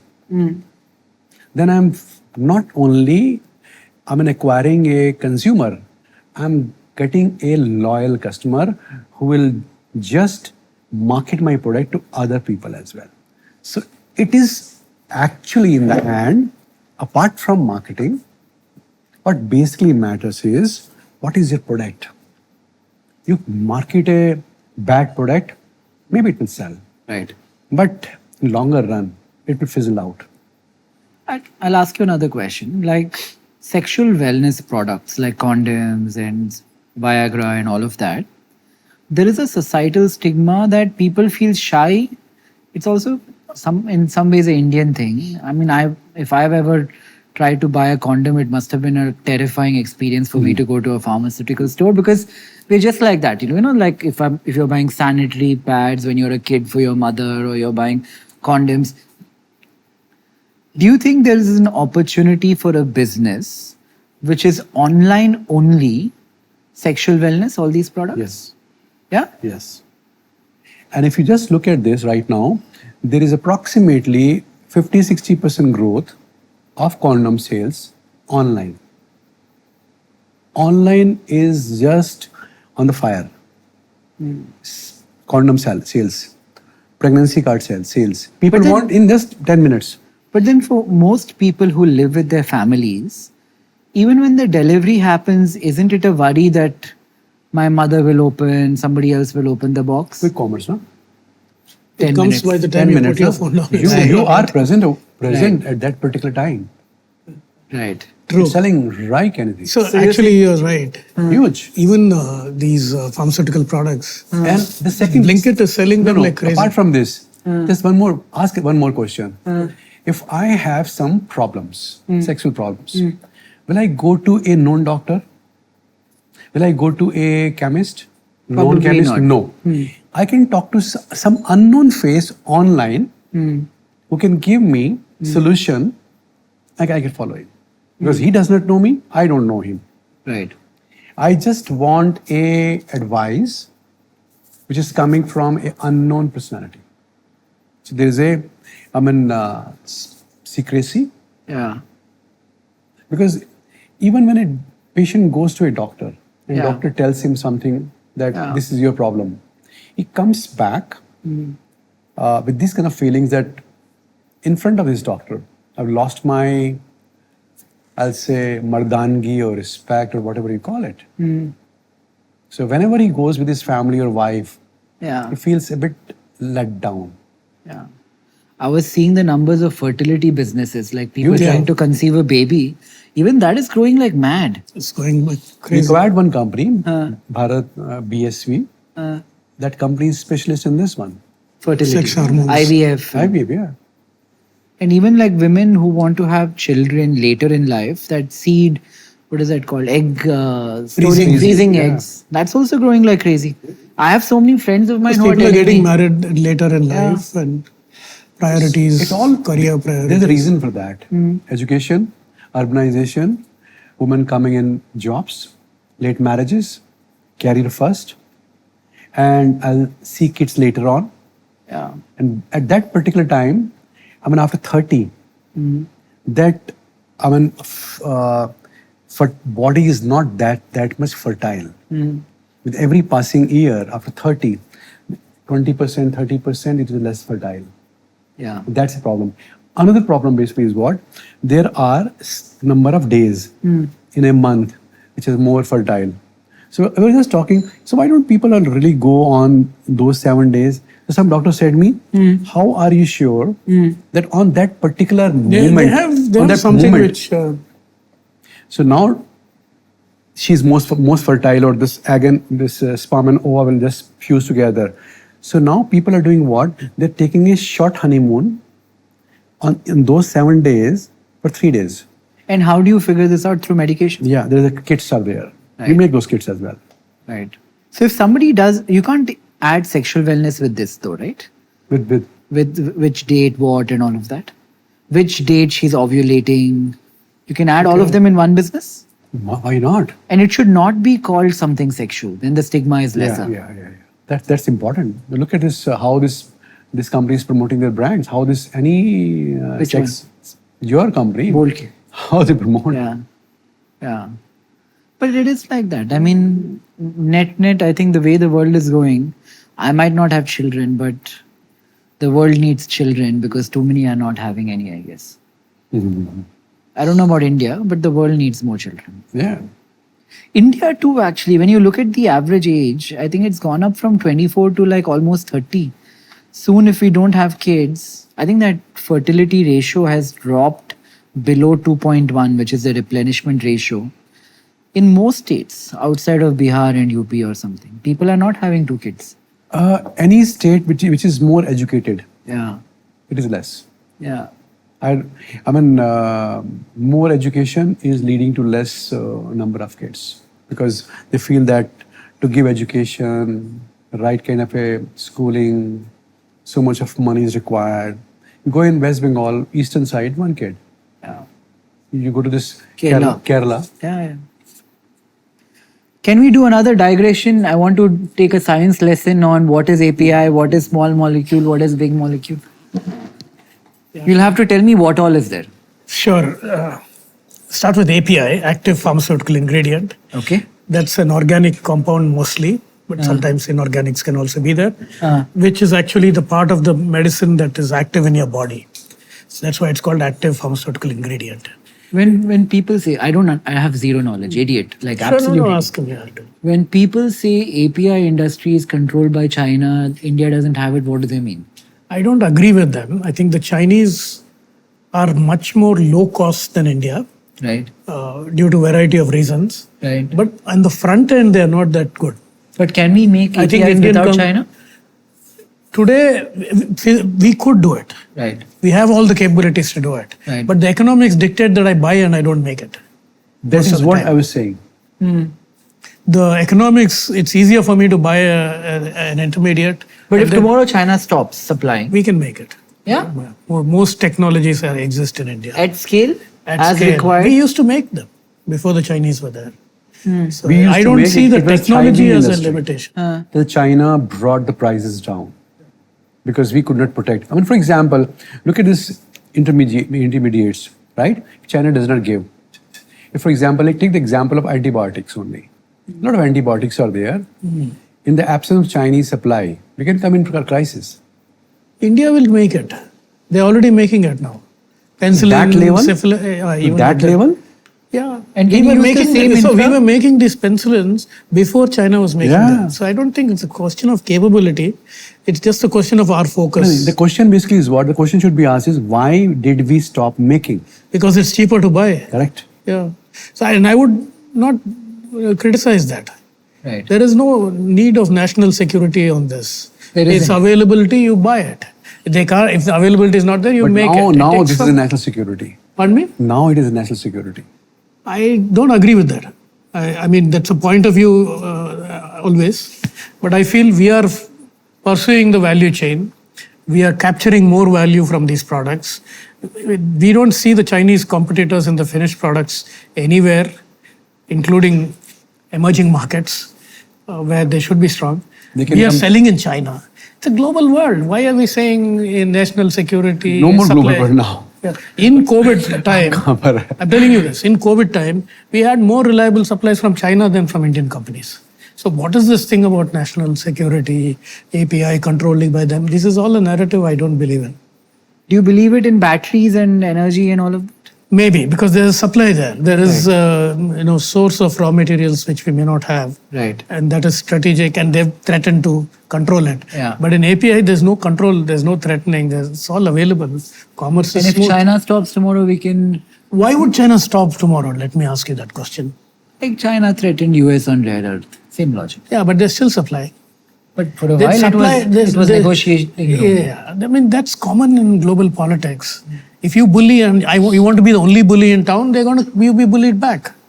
So It's like that's what saying- happened to the US. It's like saying food security. Like, Yeah. should we import all of our fertilizers or should we have Yeah, capacity? but we are not importing all the pharmaceuticals that we need from China. That is not a narrative. APIs, no. API, we make a lot of APIs. Yeah. India is a big exporter of APIs. In fact, the competition is severe among Indian companies. It's not the Chinese which are competing with us. So where does it?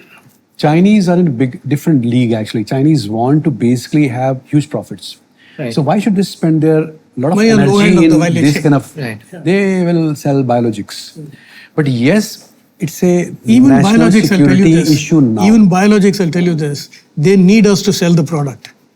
They need Indian companies or Western companies, more Western companies than Indian companies, to sell the product. But tell me this as a very, very layman, like somebody Yeah. who knows nothing. When you say organic compound, I'm still confused. Okay, it's like you take simple molecules like starting materials, which are called basic organic chemicals. Okay. Then you react them to get a more complex compound. That's an intermediate. Then you combine some intermediates to get the final product. Okay. That is the API. And The that has final to- product is the API. API, yeah. And the API has to be at a very high purity level. It should have impurities below threshold. I know eating paracetamol. Where does API come before? Okay, paracetamol. It goes into my mouth. Paracetamol is the API.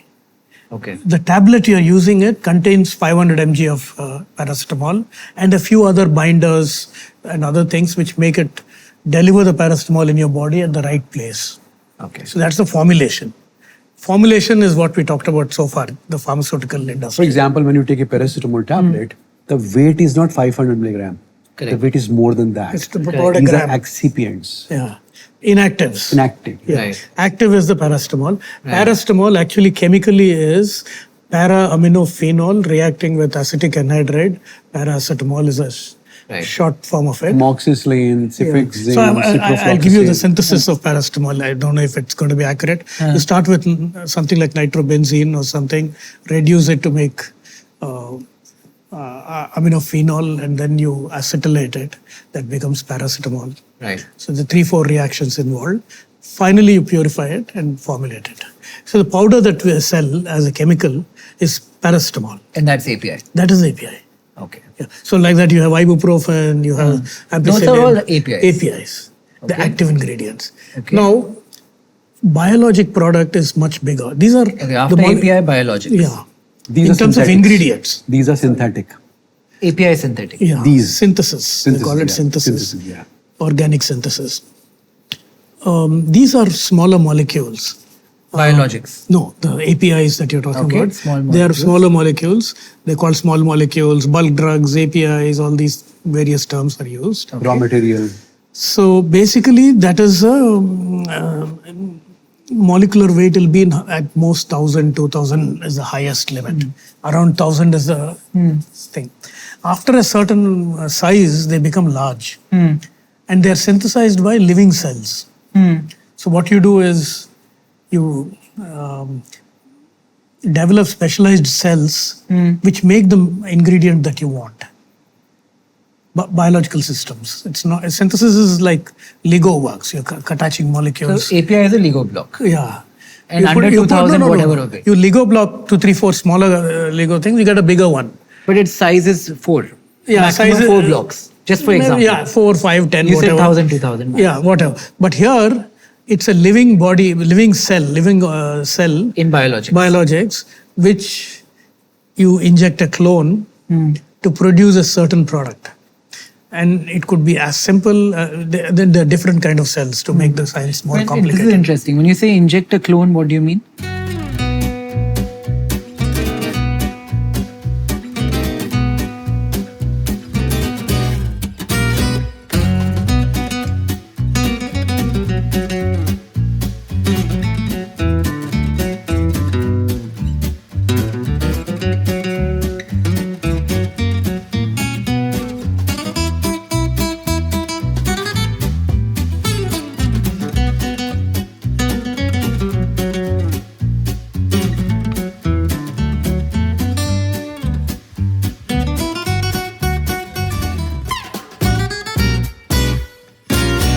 You take a sample of DNA and you modify it. It's called recombinant DNA. Okay. To tell your cells to produce this, Right. which is your. I'm done. I don't want any more Try food. some, no? That's a lot of food. I can't have this. No, just try a little bit. And then the cell, you grow the cell, you multiply the cells. Thank you. You feed it Uh, glucose or whatever to multiply the cells. Cell is like a real living thing. Yeah, it's a living unit. Where does that come from? There are various kinds of cells. The mammalian cells, which are complicated. You can use yeast cells, which is a high yield, low cost. And then you used, what are the other kinds of cells? Insect cells, plant cells. All of this produce something. We are actually producing many things as we live our lives. So in right? biologics, you're taking a cell and putting a large number of API together, which is more than 2,000. This is separate. No, it's sorry, separate you have not altogether. reached there No yet. concern. This is different. This is over. Okay. Remove that from your mind. Okay. Now This you're course is making, over. these are chemical drugs. These are biologic drugs. Okay. Biologic drugs are larger in molecular weight. Okay.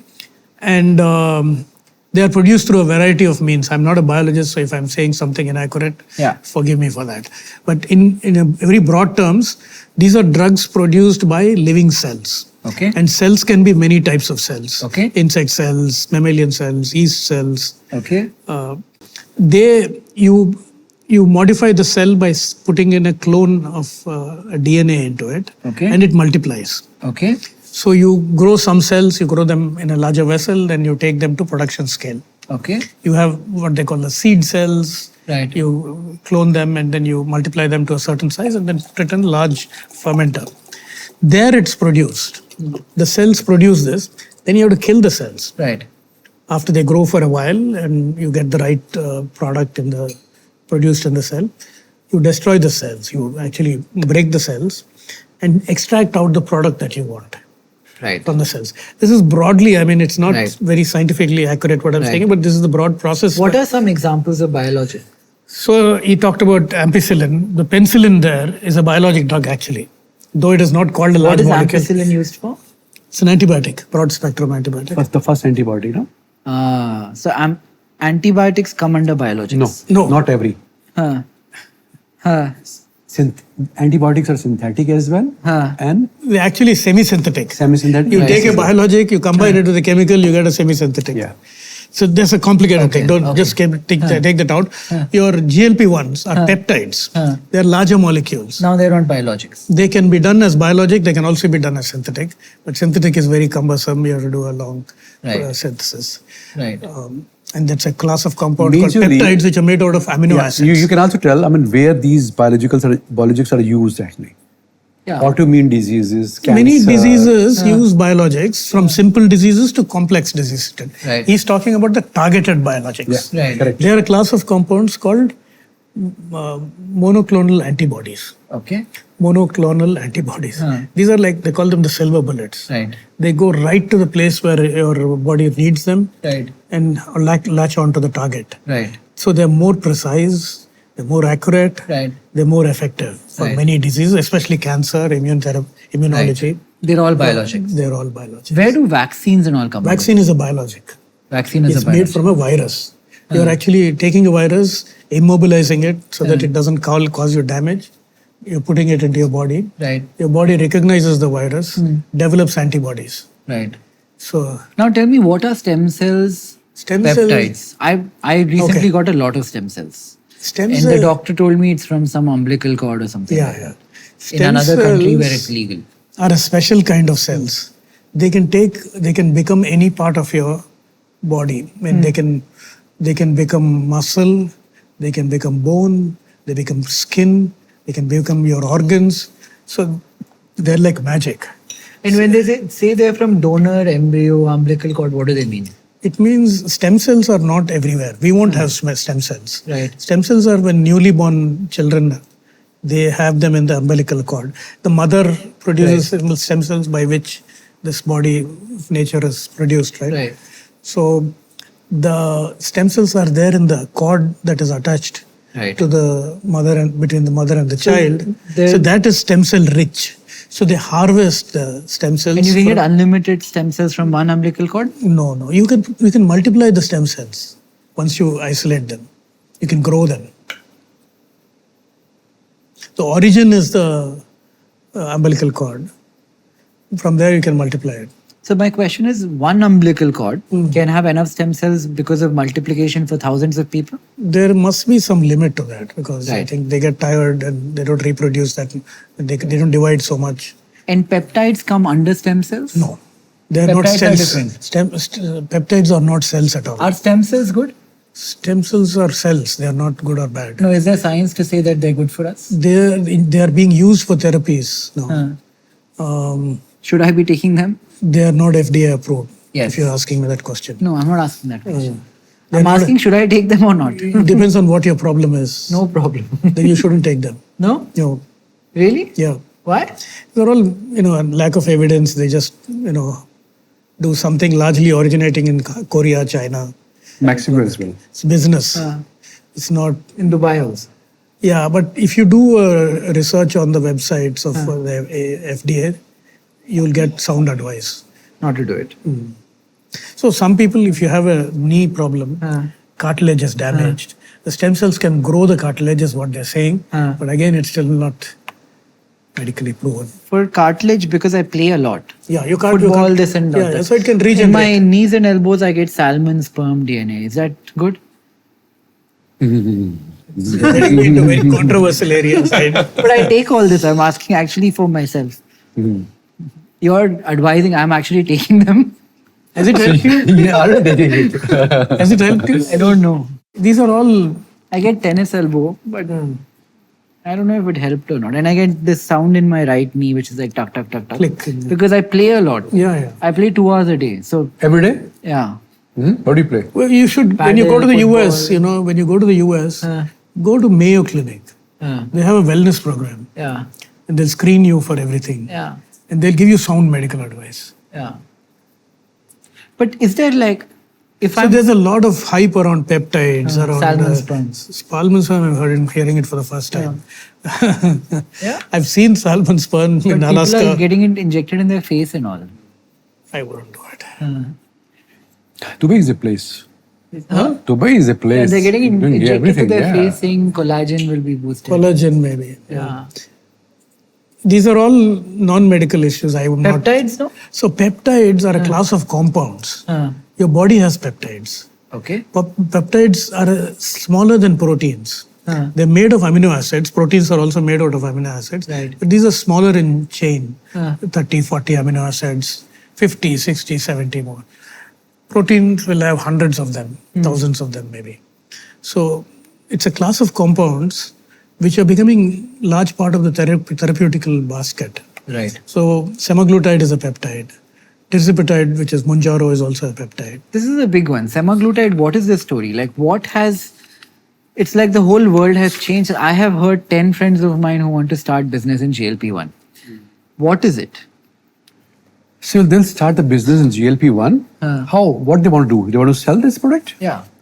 Again, I tell you one. It's a prescription product. You can't sell it. See, But they'll build like marketing around it and create a brand. Forget the business. Forget the prescription. I mean, how many people are using it versus how many people are abusing it? So whenever a product becomes super hit, right, it is being abused. I want.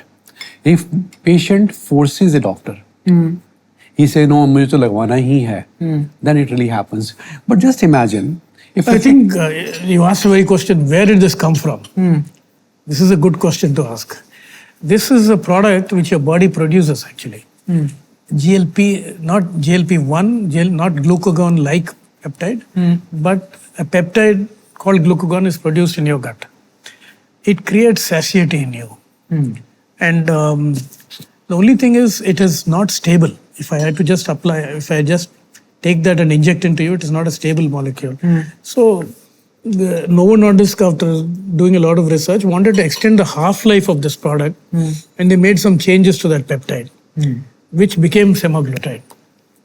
And But then it lasts for longer? Your body has multiple hormones, which trigger your brain activity to say stop eating, or your satiety is very high, you can't eat, or if it is deficient, you eat and then become overweight.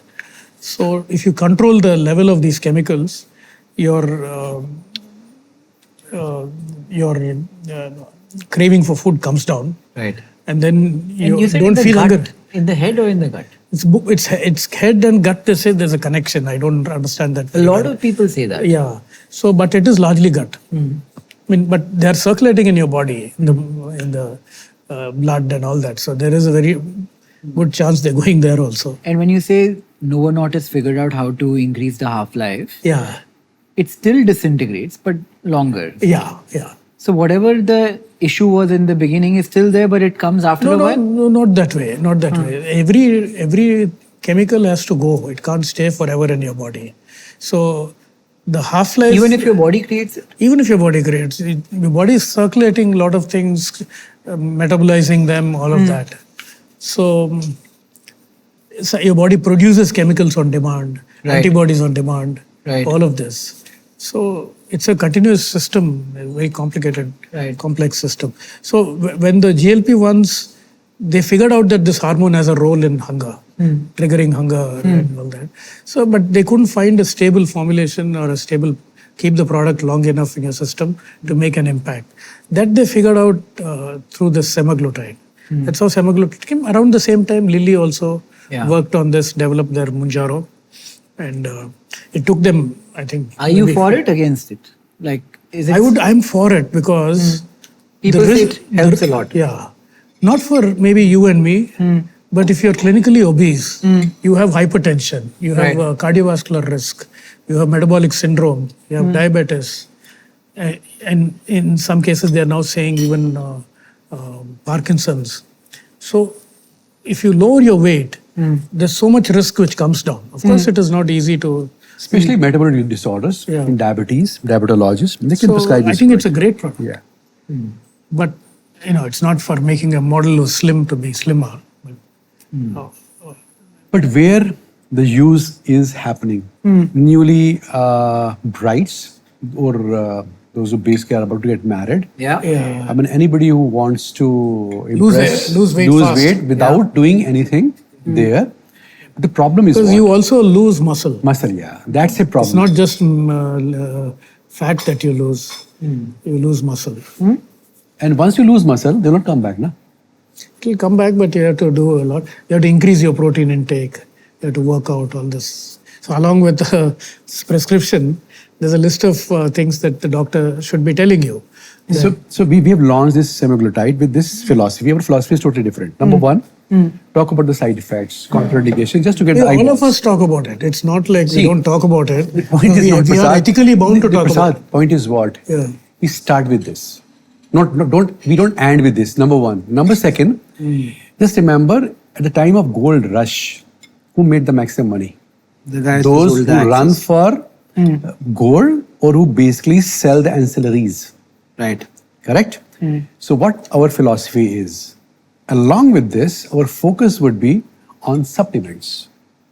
I mean, this would be front end, but actually, we will be selling the complete lifestyle. Protein, supplements, vitamins, other requirements. The complete, chain, the ecosystem we have created for this particular division. That's our concept. And again, I tell you honestly, in pharma industry, nobody talks side effects. One of my friends once told me... I beg to disagree on that. And you're painting in a very broad way pharma industry. I think we all are bound by the You write down. ethics of running a You write down. prescription-driven business. Please, don't take it personally. But you Not personally. I mean, you No, said the I'm- industry. That's why I'm telling you. protecting that we See, don't do if I that. start, have you ever seen a sales rap? Because I've spent my life, right? Talking first about the side effects versus effects. You'll not find one. You'll say, yes, these... Yeah, but doctor asks him, you they'll have to tell. start with the disease you're trying to treat. It's not that you If I know 50 brands are there, 50 companies are promoting, I'll not promote that. I'll say, no, take precautions. This is not a shortcut. I just want to come in the limelight through this. Yeah. So And then promote my other products. in a way, it is called ethical selling. There is no ethical thing. Pharmaceutical selling is not supposed to cross some boundaries. And we should not. And I think largely the bigger companies, top 10 companies, don't cross that line. There are companies will sell you anything Actually, to under a be promise, fair, but I don't believe that the top 10 companies do unethical selling. in India, I don't see it so much. In the US, if I'm watching a TV news channel, half the ads are pharmaceutical drugs. Yeah. Their direct go to with- consumer is allowed. Here it's not allowed. So it But there happens a also they lot say more consult there. your doctor. No, they say you'll have vomiting, nausea, headache, this, that. They say all of that. But they're still selling. But you'll find that how boldly they write, what letters they use, Yeah. how much time they spend on explaining the side effects. You'll find that Yeah. properly. They say 20 diseases names. Yeah, But nobody pays attention. They still buy. that's fine. Yeah. That's okay. But I'm telling you, Yeah, but in the US, you can't buy a drug just like that. You need a prescription. Here, it's easier to buy. You can go in and buy ampicillin, amoxicillin from your corner pharmacy. Right. In the US, try to get a medicine without pharmacy, a registered prescription with all the details. So you both make GLP-1. Yeah. I just want to make an important point here. I agree you have a point of view about marketing and ethics. But our industry is an ethical industry. By and large, 100% of the top 10 companies don't do anything wrong, is my view. I have not seen this. I mean, I also go and talk to doctors, I go and see them. There are small companies, this is a very large industry, hundreds and thousands of companies are there who, may be doing many things wrong. But as you a- have 10,000 reps. How do you know what each person is we saying? monitor them, and if a doctor complains, and we do get complaints, it's not that everybody is ethical. We get written complaints saying your med rep said this, he shouldn't have said this. I said, yes, let's call him. Try. If we know, we won't keep quiet. Okay. More importantly, what is the business opportunity here? Yeah, you started with peptides and then went off into GLP-1s. Peptides are many things, not just GLP-1s. There are many peptides. And now, since you're very big into fitness, there's a whole wave of peptides being marketed to young... For sleep. Yeah, for sleep, for... Sleep protocol, GHK, CU, Everything, yeah. copper, peptide. Yeah, yeah. I'm taking one or two, yes. Yeah. Consult your doctor. I try everything. Yeah. So peptides are a class of compounds which are becoming very important even in the pipeline. The pipeline has, and this is an important shift in the industry. Pipeline used to be largely small molecules. It's now shifting to large molecules in biologics and peptides, and also another class of compounds called oligonucleotides. Just say peptides is a subclass of that. This industry, India is not great at in biologics. In this biologics or peptides? all of this. In biologics, in small molecules, we are the masters. We can compete with the China of the world. The generics fall largely under this? Yeah, generics are across the board. They're called different things here, but I'll come back to that. Generics is a formulated version of the ingredients, the actual substance that works. Once something can be made by everybody, it's a generic. Right. So APIs, we used to be the king of this thing. Right. The value of the pipeline used to be 80-90% this. The rest used to be vaccines and small biologic drugs, Right. like enzymes and things like that. Now, because of the improved efficacy, the precision of how they work, this has picked up a lot, biologic drugs. And this is where India needs to pick up. Indian abilities and scientific and manufacturing abilities in biologics are lagging. China is way ahead of us in biologic drugs. I wouldn't say that in chemistry, but I'll say that in biologics. Which is Kiran's company? Kiran's company is very much in biologics. And for all our success, she's still 2 billion or 3 billion. I don't know what her revenue is. But the companies that are competing with her in China are massive now in the number of products they're developing and all that. Kiran's company is the leader. Insulin thing. Huh? Insulin something she makes. That's Insulin is also a biologic drug. Yeah. Originally, insulin was extracted from porcine pancreas, I think. But now it is synthesized, developed through living cells. So this part is something the companies have to invest in. This is also the part where there's disruptive science developing, technologies developing, and could be opportunities, but not for a general 25-year-old, but somebody who's deeper in technology, who has a background. Can AI change Say that? maybe Indian Institute of Science or a IIT. Those are the guys who can think of this. If 10 chemistry, biology people get together, can they start a company in something here? They need a lot of capital. Which is not available in India. It's not easily available, I'd say, but it's available. They can do innovations and connect the dots to a larger company. And in Bangalore, you find CCamp and all. Some of those are doing some interesting work. You can also generate novel biologics at a relatively lower intensity of cost than small molecules. It's easier to develop.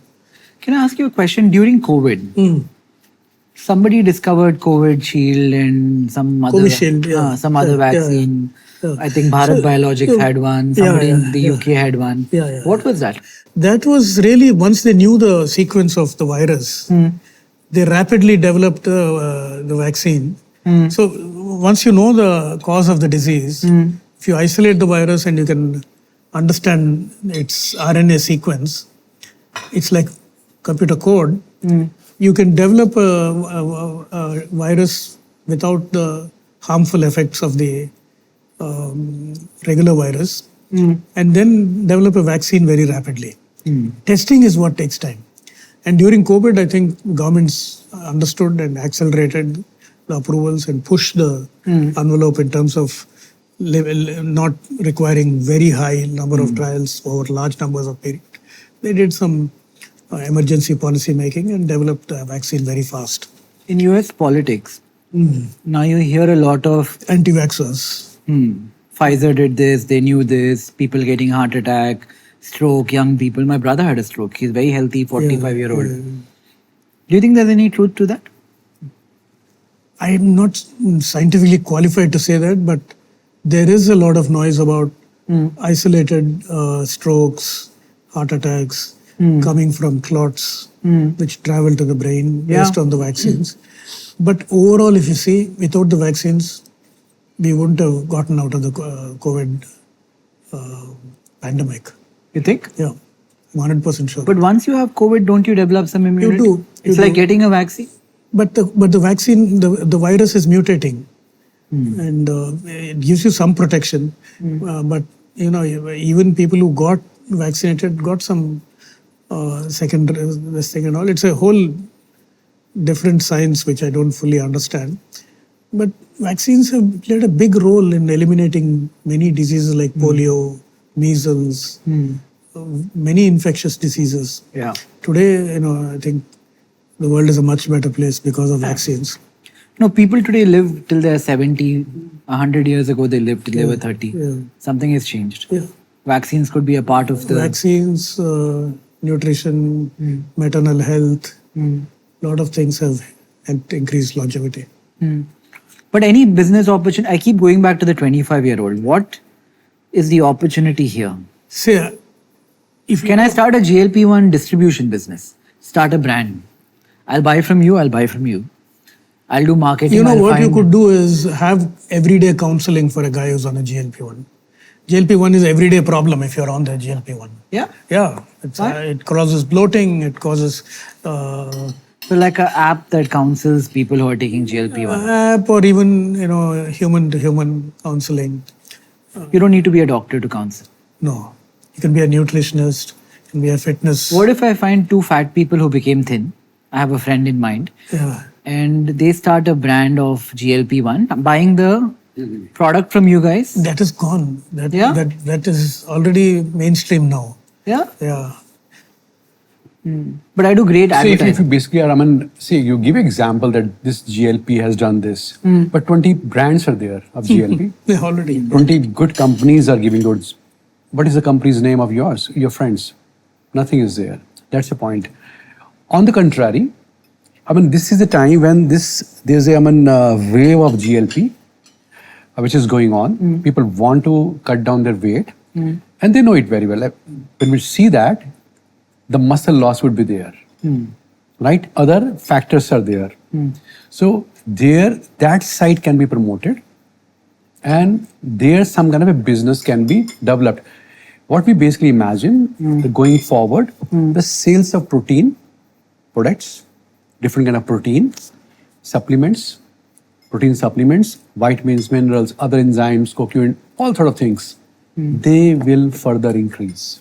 Because now people are cutting down the weight, knowing at least in the back of their mind that these are the problems going to happen. Right. So I'm supposed to go for some exercises, should I eat this?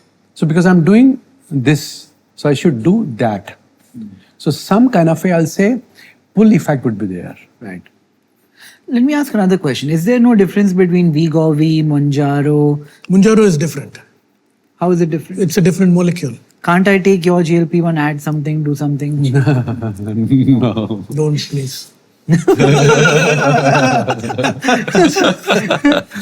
So you have really taken this FMCG too seriously. Still I think you have given him more confidence than he should have. Yeah. That's not a good idea. Yeah, but I so- can do a counseling company along with all the other supplementation required into one. No, since you're saying this, I'm just looking at what you do. Yeah.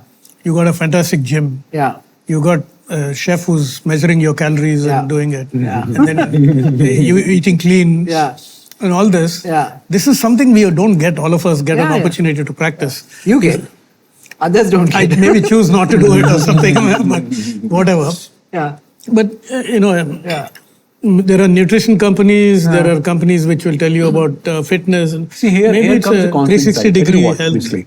Why counseling would be very, very important, because everybody knows it, that there would come a time when he will stop taking these injections. And if after that, he will not take certain precautions, whether eating right products, proteins, supplements, vitamins, this, and some kind of exercises, he will gain back faster. And this time, whatever he'll gain will not be muscle, will be fat only, no? Right. So have you seen certain celebrities? Look at their faces. What has happened? That's the problem. So point is what? If you take these things along with certain right kind of counseling and precaution and certain supplements, this is a business. And add some kind of flavor in those.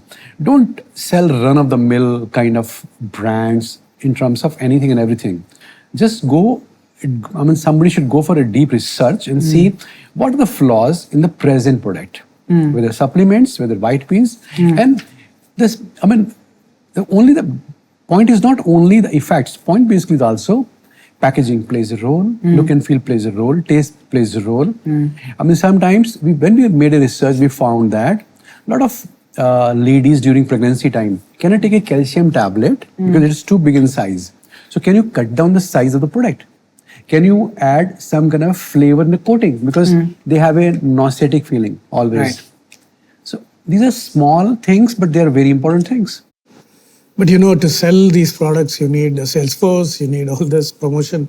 So for a 25-year-old... It can't be done through advertising? Like, say, for example, I built a protein brand. Yeah. It has worked. Yeah. Can't I build a GLP-1 brand like that? No, you can't. Why? It's a prescription Doctor. product. Yeah, but then You can't sell it. Oh, you can't do an ad. You can't do an ad, you can't talk to a patient. Medicine, no medicine. We cannot talk to a patient. No medicine can be promoted through advertisement. Even online you can't? No. What if I see an American ad in India on YouTube? You can see that. That will not run here. On TV? On broadcast? नहीं होगा. YouTube पे? नहीं होगा. कैसे possible है? How can you sell American product here in India? No, he's saying if Lilly has an ad on Mounjaro, you can see it on YouTube here. That's all But right. you can't... Isn't Lilly sponsoring something in the IPL? Yeah. There's some ad coming. They're not saying it's like liquor. Lilly. It's like, Only Lilly. Yeah, it's like how whiskey companies market, soda, True. music. So I'll start a GLP-1 company. I'll call it NKGLP. I'll hire like a fat person who became thin to be the hero of it. And then after IPL match, I'll say NKGLP ad. We make protein powder. Is that a possibility? I'm just finding every edge case for a 25-year-old. I say big no. No. The case against what you said is it's illegal. Right. In whiskey, Tell it me, is why is probably government- grey and they're Why is sort of... government against it? Is there any part of the value chain that is finding its way to America even now after the patent is not there? No, America, the patents are still on. No, but in India, when you make it, do you have to pay them anything? No. We do it after patent expiry. Then government doesn't like it because?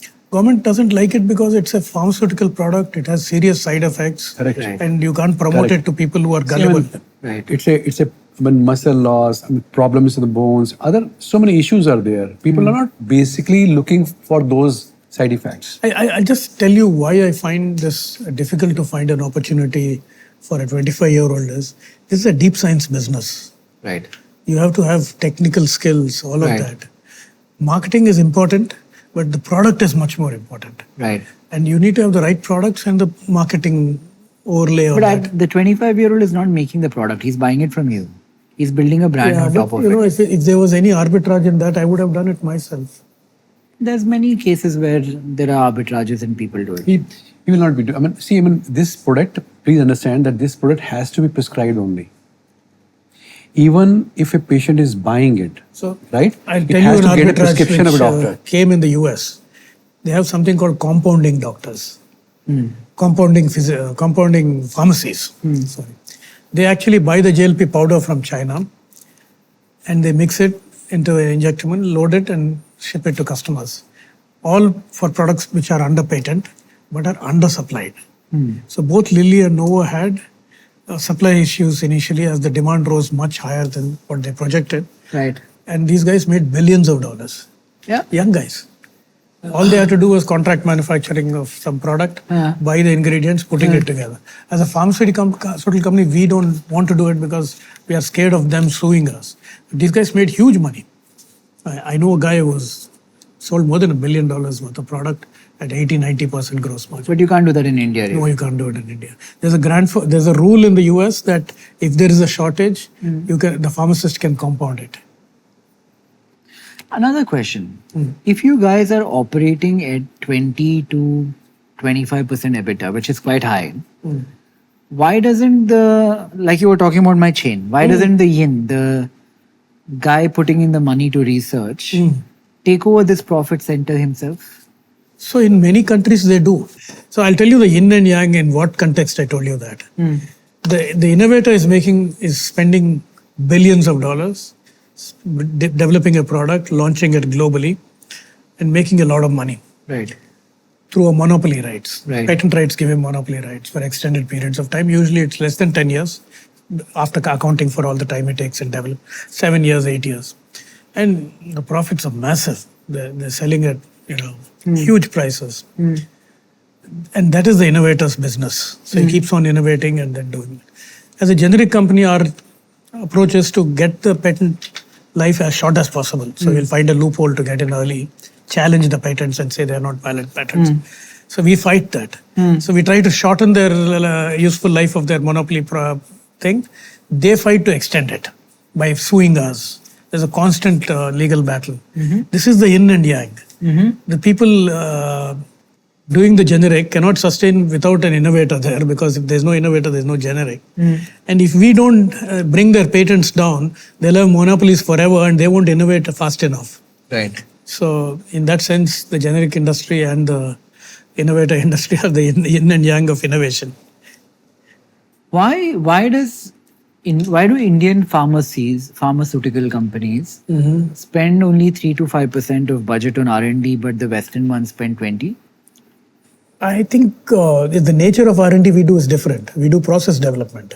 We develop processes for products which are known, and that doesn't require huge amount of money. But some of us do research. We do spend. Our numbers are double digit. Right. In R&D. The bigger companies are spending. Sun spends, Zydus spends. I think all of these are double digit, more or less. The Indian companies alone don't have to do it because they're focused only on India. They're doing branded generics business. For our India business, we only develop products at a much lower cost, 2-3%, 5%. If you're basically spending money on R&D, you're supposed to have global presence. Then only it will make some kind of a sense. Only from India, not possible. Is that the plan in the future? Like as a brand selling globally? See, all of us, we want to increase our margins. When you're sitting on the generic side, the innovation side looks so sexy. The margins are so good, the monopoly rights, swimming in money. A company like Pfizer is what, $60-70 billion in revenue. Merck is even bigger. That's bigger than the Indian industry. It is bigger than the industry. So if you want to go to that scale, you have to be an innovator. But innovation and generics, they are not a continuum. People like to say we're moving up the value chain, we're going to innovation. It's a very different business. See, It's a business. Let me complete this train of thought, then you can come in. So generics is something that you know, you develop processes, you file, you get, it's all very predictable. Discovery research and finding a novel therapeutic is a long, arduous process, very high failure. So you're moving in from a business which has a large number of small, tiny bets to a business which has very small number of very large bets. Right. The risk profile is very different. Right. So to move there from here is a big challenge, and that's the challenge. That's something that we're all facing. It requires much bigger capital, and we can't leave this business because this is our bread and butter, and we need to keep funding that, and then also create a new business it's very demanding in terms of science and investment. This might be a stupid question, but when say whoever created GLP-1 created it, if you got the product, you can't reverse engineer it? Yeah, that's what we do. That's what we did. Right. That's why we launched. And That's the generic. That takes a long time? No, it takes 2-3 years. We can do it. Maybe GLP-1 was a little more complicated product, so maybe 4 years. Otherwise, the day it got off-patented, We had 30 people. After 1 week, it was launched. Yeah. When you say off-patent, does it mean they disclose what the formulation is? No. We don't need that. Patents have all the details. Right. Patent expiry date in India was 26. So in the patent only the formulation will be there. Yeah. But we don't even need that. We can reverse engineer from the product itself. In this case, the Chinese are much better at biological processes. And the GLP-1 they make, the semaglutide they make is from a biologic route. So they're able to scale it much better than Indians. Indian companies are largely in synthesis, which is an inefficient way of making semaglutide.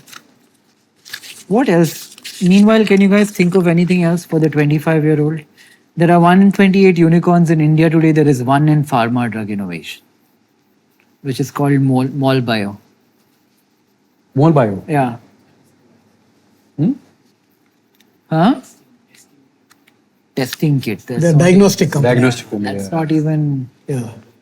It's not in the same. Yeah, but it is innovative what they did. The diagnostics they developed were much better and easier to it's tailored for the Indian market. I mean, if you just look at this, you're talking about the R&D side in India. Why companies are spending less? Because we are now coming to the cusp of that place where companies have become a bit serious. Why so? Because slowly and gradually, what basically is happening, government side, regulatory is becoming a bit stringent. Right. More regulatory will become stringent. So naturally, one day would come when every company, factory, would be manufacturing a quality product. Right. Then, the kind of advantage a branded company has, like I said, top 50 companies have more than 75% market share, will lose that gleam. Right. Because why some patient goes to a branded company, a known company? Because there is a trust that if I buy, I'm sure this is a right kind of a product. On the other side, because we keep hearing a lot of cases are there, I mean, that problem happened, this problem happened. And sometimes problem is not because of the drug which is there in the syrup or tablet. It is in the excipient which was used. Some kind of a reaction happened, some problem came. So those kind of expertise are not there with those factories. Right. So that fear is now there, at least if you ask me, in our head. But maybe what would happen after 5-10 years time? So why not to now invest and come to some kind of a level where we can rely on our own R&D. So this is a big, company like us, we spend 2.75% on R&D. And what we have decided now, every year, we're supposed to increase it by 5.5%. Right. And make it to highest level possible. And then how smartly you use it. Right. What kind of a talent you bring. But if you bring a right talent, they bring more talent. What is the CDMO industry? Is there an opportunity there?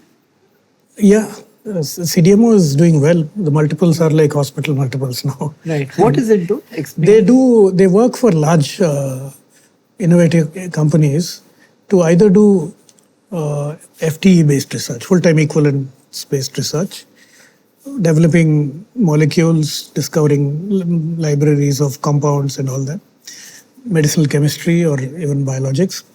That is one part. Then that is the CD part.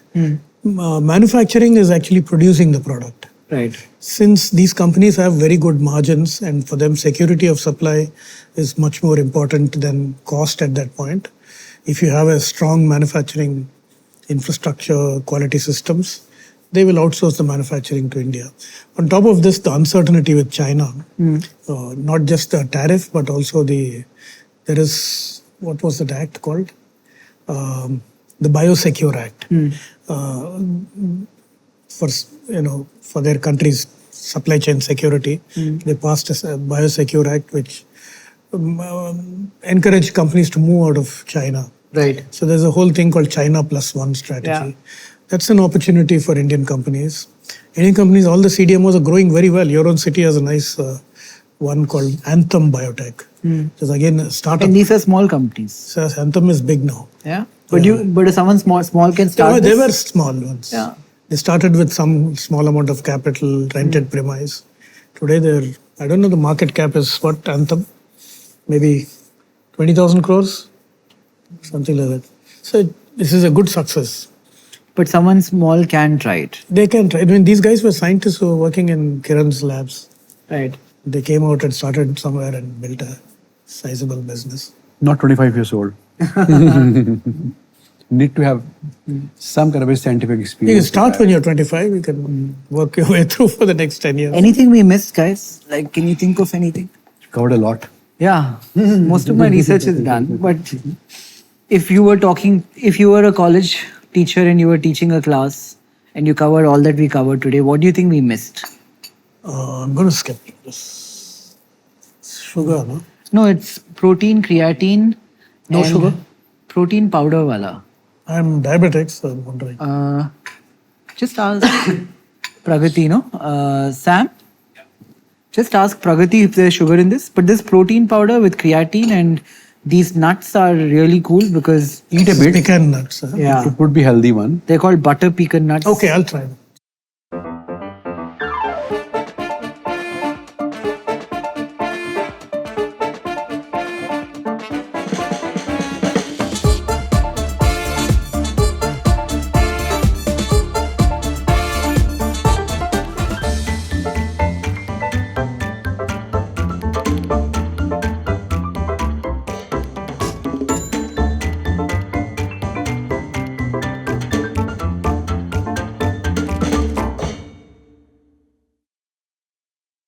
And the base is tofu. Yeah, so what did we miss as a question? In every part of our business, there are startups. There have been startups. Like? Somebody who's starting at the age of 25, startup, and some kind of a belief system in next 5 years' time will make a mark. These are time-taking things, a lot of patience. And once you basically talk about R&D, you talk about patience. The first thing is that. Mankind is a good example of success. Yeah. They took the traditional business model and disrupted it. They were seen as a disruptor, but then we were always telling our sales reps, see how much Mankind guy is doing, how come we are not growing at that pace? Oh, they said, what they do, we can't do. I said, why not? Because they're this, they're that, this. Our compensation systems are different, all kinds of excuses. But you came and turned it around. So there is something there to disrupt in all of our businesses. Is there patient feedback company somebody can start? Say, for example, I'm taking your Man-Force, whatever product, or your GLP-1. What if somebody comes in and builds a company where there's an application where the patient every day reports back on video to an AI how he's feeling, and I can sell that data back to you? Never heard about this. Worth thinking, but why a patient will give a feedback? My question is that. What is the attraction to him? What would you pay to him? Maybe like, I don't know, 50 rupees a day. So question is that, I mean, will it be very expensive or not? And how will you monetize? So point is, I mean, somebody is taking a medicine, the effect comes out a few days. It takes time. Fair. I would say there's still opportunity here. Right? I think we haven't figured out because we have our lens of large company, large size revenue streams. You talked a lot about AI everywhere. I tell you honestly, one thing which always haunts me. Let me finish the AI Yeah, part. you go ahead. So the AI part is a big deal for us, and we are not equipped to do it. Whether it's in our Salesforce management, targeting doctors, all of that can be driven much more efficiently through agents and things like that. Our processes, R&D processes can improve. Now we are able to do in silico experiments, in silico organoids. These are all areas where they can be services to pharma, which we don't have the capabilities to do. And we can't attract the talent. Because a smart AI guy doesn't want to work for a pharmaceutical company. So you would be willing to outsource that? It's actually more than outsource. It's really a core process for us if we can do that. My idea is very simple. I mean, approximately 1.5 to 2% of medicines gets expired. Where these expired medicines go? In some place to be properly burned, destroyed, right? And this is totally unorganized. And there lies the scope. Yeah? Yeah. So you'll pay money for somebody to take it from you and destroy it. Making sure that it does not come back in the market. That's a big problem, right? Counterfeits coming back. Yeah. See, example, every company is basically has a pledge to take the expiry back and give the price, the money back to the consumer. But what? I take the expiry, I burn it, I give to some agency, it does not burn, it sells in the market, it again comes back. Can some company give this kind of a guarantee properly? I mean, using technology, video, AI, whatever, that I am burning it. I give you guarantee, I give you certificate. All these things are there. Because apart from this, government agencies are involved. Because when you burn some chemical, you pollute the area. So in a very remote place, there are certain red zones, you can open that. I tell you honestly, this is good one. Right. I mean, see, people always look at a glamorous side. ये कर देते हैं, जो चल रहा है वो करते हैं. Why don't you look at some basic unglamorous thing, which is basically need of the hour? I mean, sometimes you find that unglamorous things are more profitable. Yeah. Glamour में सब भागते हैं. I mean, looking at your idea about expiry medicines, in the US, I saw an NGO which does this. If the shelf life is less than some months, they take your medicines free of cost and distribute to patients who need them.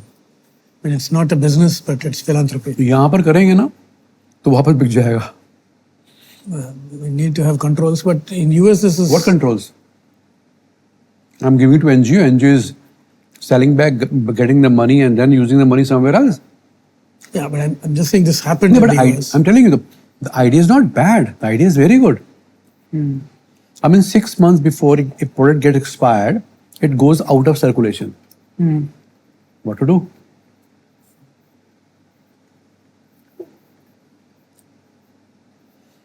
And again, I mean, for example, let me talk about the expiry product. Very basic, just a common sense.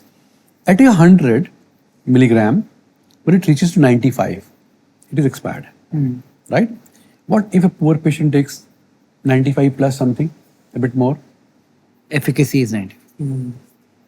Who has no access to medicine? It's a very wild thing I'm saying. You know, this can go sideways if you do. I'm not saying. Can a product become poison? Yes, Yeah? absolutely. It can? See, a milligram can cure you. That means a milligram can also hurt you. If it's not... My question is, you can tell Safety me, is important. if for example, shelf life of a drug is 2 years, right? Example, if I take something after 2 years and 2 months. I wouldn't do that. I'll tell you why. I'll give you my logic. The shelf life was arrived at with a rigorous statistical analysis of all the data that the drug is good only for this time. You don't want to violate that. And then the whole thesis of how you do business goes off. 6 months before that, expiry. That's what I'm saying. When there's short dating, people are donating the medicines. That is... Somebody can guarantee that? You can't test the drug to see if it's okay? Like a 2.5-year-old batch? The government also needs some rules to enforce, right? They have given you 2 years lifetime based on the data you submitted. You can always extend it if you produce more data. Right. And then say that you please extend it. And then you can do it. But without doing that, if you can't do anything. I think that's not a right thing to do. I talk from business point of view, you talk from science point of view. Not science. This is not science. This is rules, no? But it's nice. You both have a good contradiction going. I talk from the idiot point of view. Anything else that you can think of for somebody young to start or think about? You see, I tell you honestly, I mean, when people start the business, the problem is what? They copy a set formula. That this is the way these companies have become successful. And that is totally wrong. Never ever follow a set formula. Example I give you. Leave it here, it's fine. I'll leave it there. I'll keep it. The set formula was launch all India. You said no. Only Western UP. Proof of concept in Western UP. Then expand slowly and gradually. So, idea of following somebody's set formula is always wrong. I say, launch in a city. Very less risk. That's a good lesson. Yeah. Very good. See, for I mean, entrepreneurs. see, first of all, you become, I mean, lion. अपने घर में तो शेर बन जाओ पहले.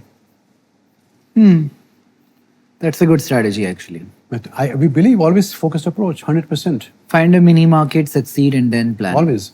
And go in a market where nobody is going. Because there's always some place which can be competition free zone.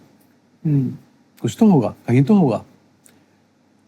I mean, just look at this e-commerce. When e-commerce came, so first it was Amazon and Flipkart, everybody came, flopped, closed down. Then somebody said, no, I'm only focusing, narrowing down myself to cosmetics or clothing, right? Or something else. Then somebody said, no, it's a begar hai, quick commerce. So did they follow? They took the inspiration, but created a different path. So any time, I mean, looking what is visible should not be seen, should not be followed ever. That we always follow. If I had a bunch of genius AI guys, I would create a lab in my office for them and say, this is the company, this is my cost structure, these are my cycle times, these are my problems. It's not a pharma business, but it's an AI business. If you had to ask your kids to join your business or to build something similar, would you?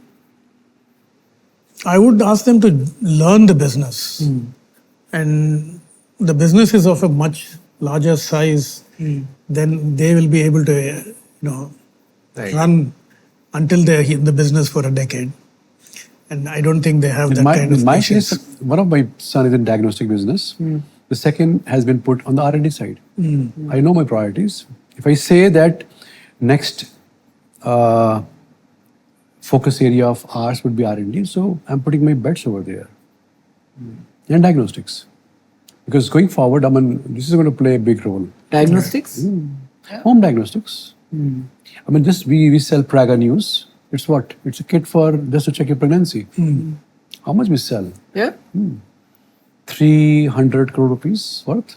I think the game changer will be when you can take blood on your own. Yeah. Somebody was trying that. No? You can still take a drop. People do it for measuring their blood sugar. Yeah. Microfluidics are coming in, which can give a lot more data with just that one lock. Like that Theranos. Theranos was a fraud, but yes, that's the idea. But the principle. Yeah. That's possible. It's possible. Like in one drop of blood, I can find out my liver enzyme, my cholesterol, all of that. People trying to do cancer with that one drop. Yeah. Some screening. I think that's it. We recorded for 4.5 hours, which is a long time.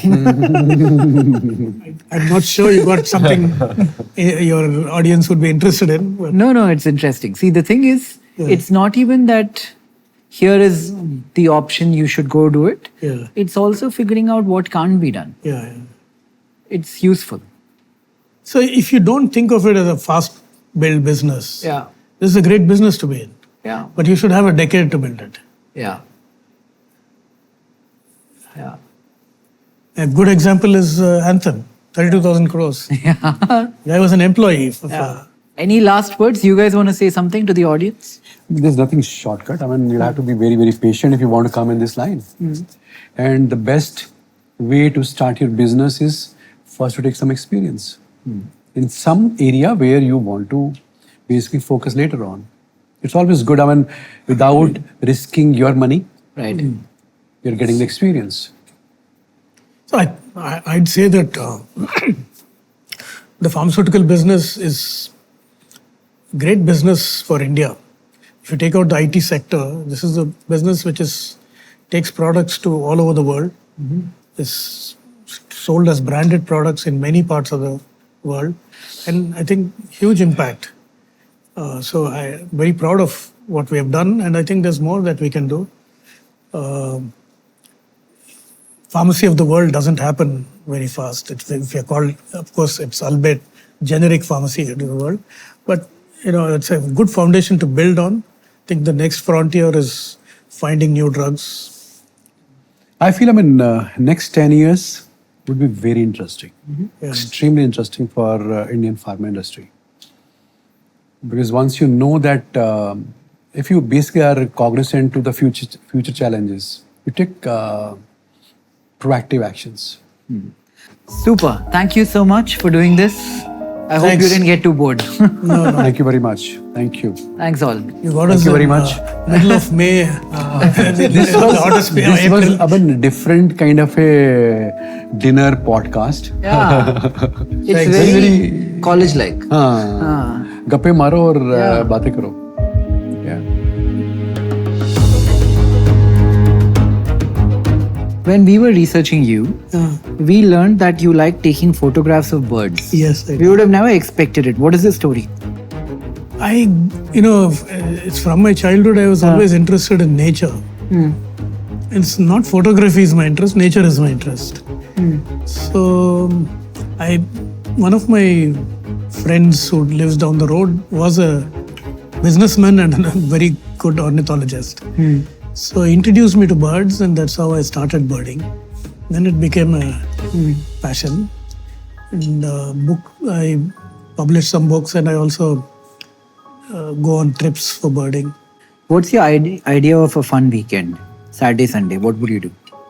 I don't know it's about fun, but if I had an ideal weekend, I would go to the farm or something. And the weather is not like this, but it's just nice.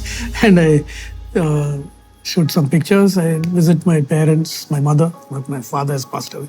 My mother, spend some time with her, and then maybe in the evening, meet some friends. It's very interesting. And for you? For me, the idea of fun, Fun weekend. friends, drinking, In Delhi. any place.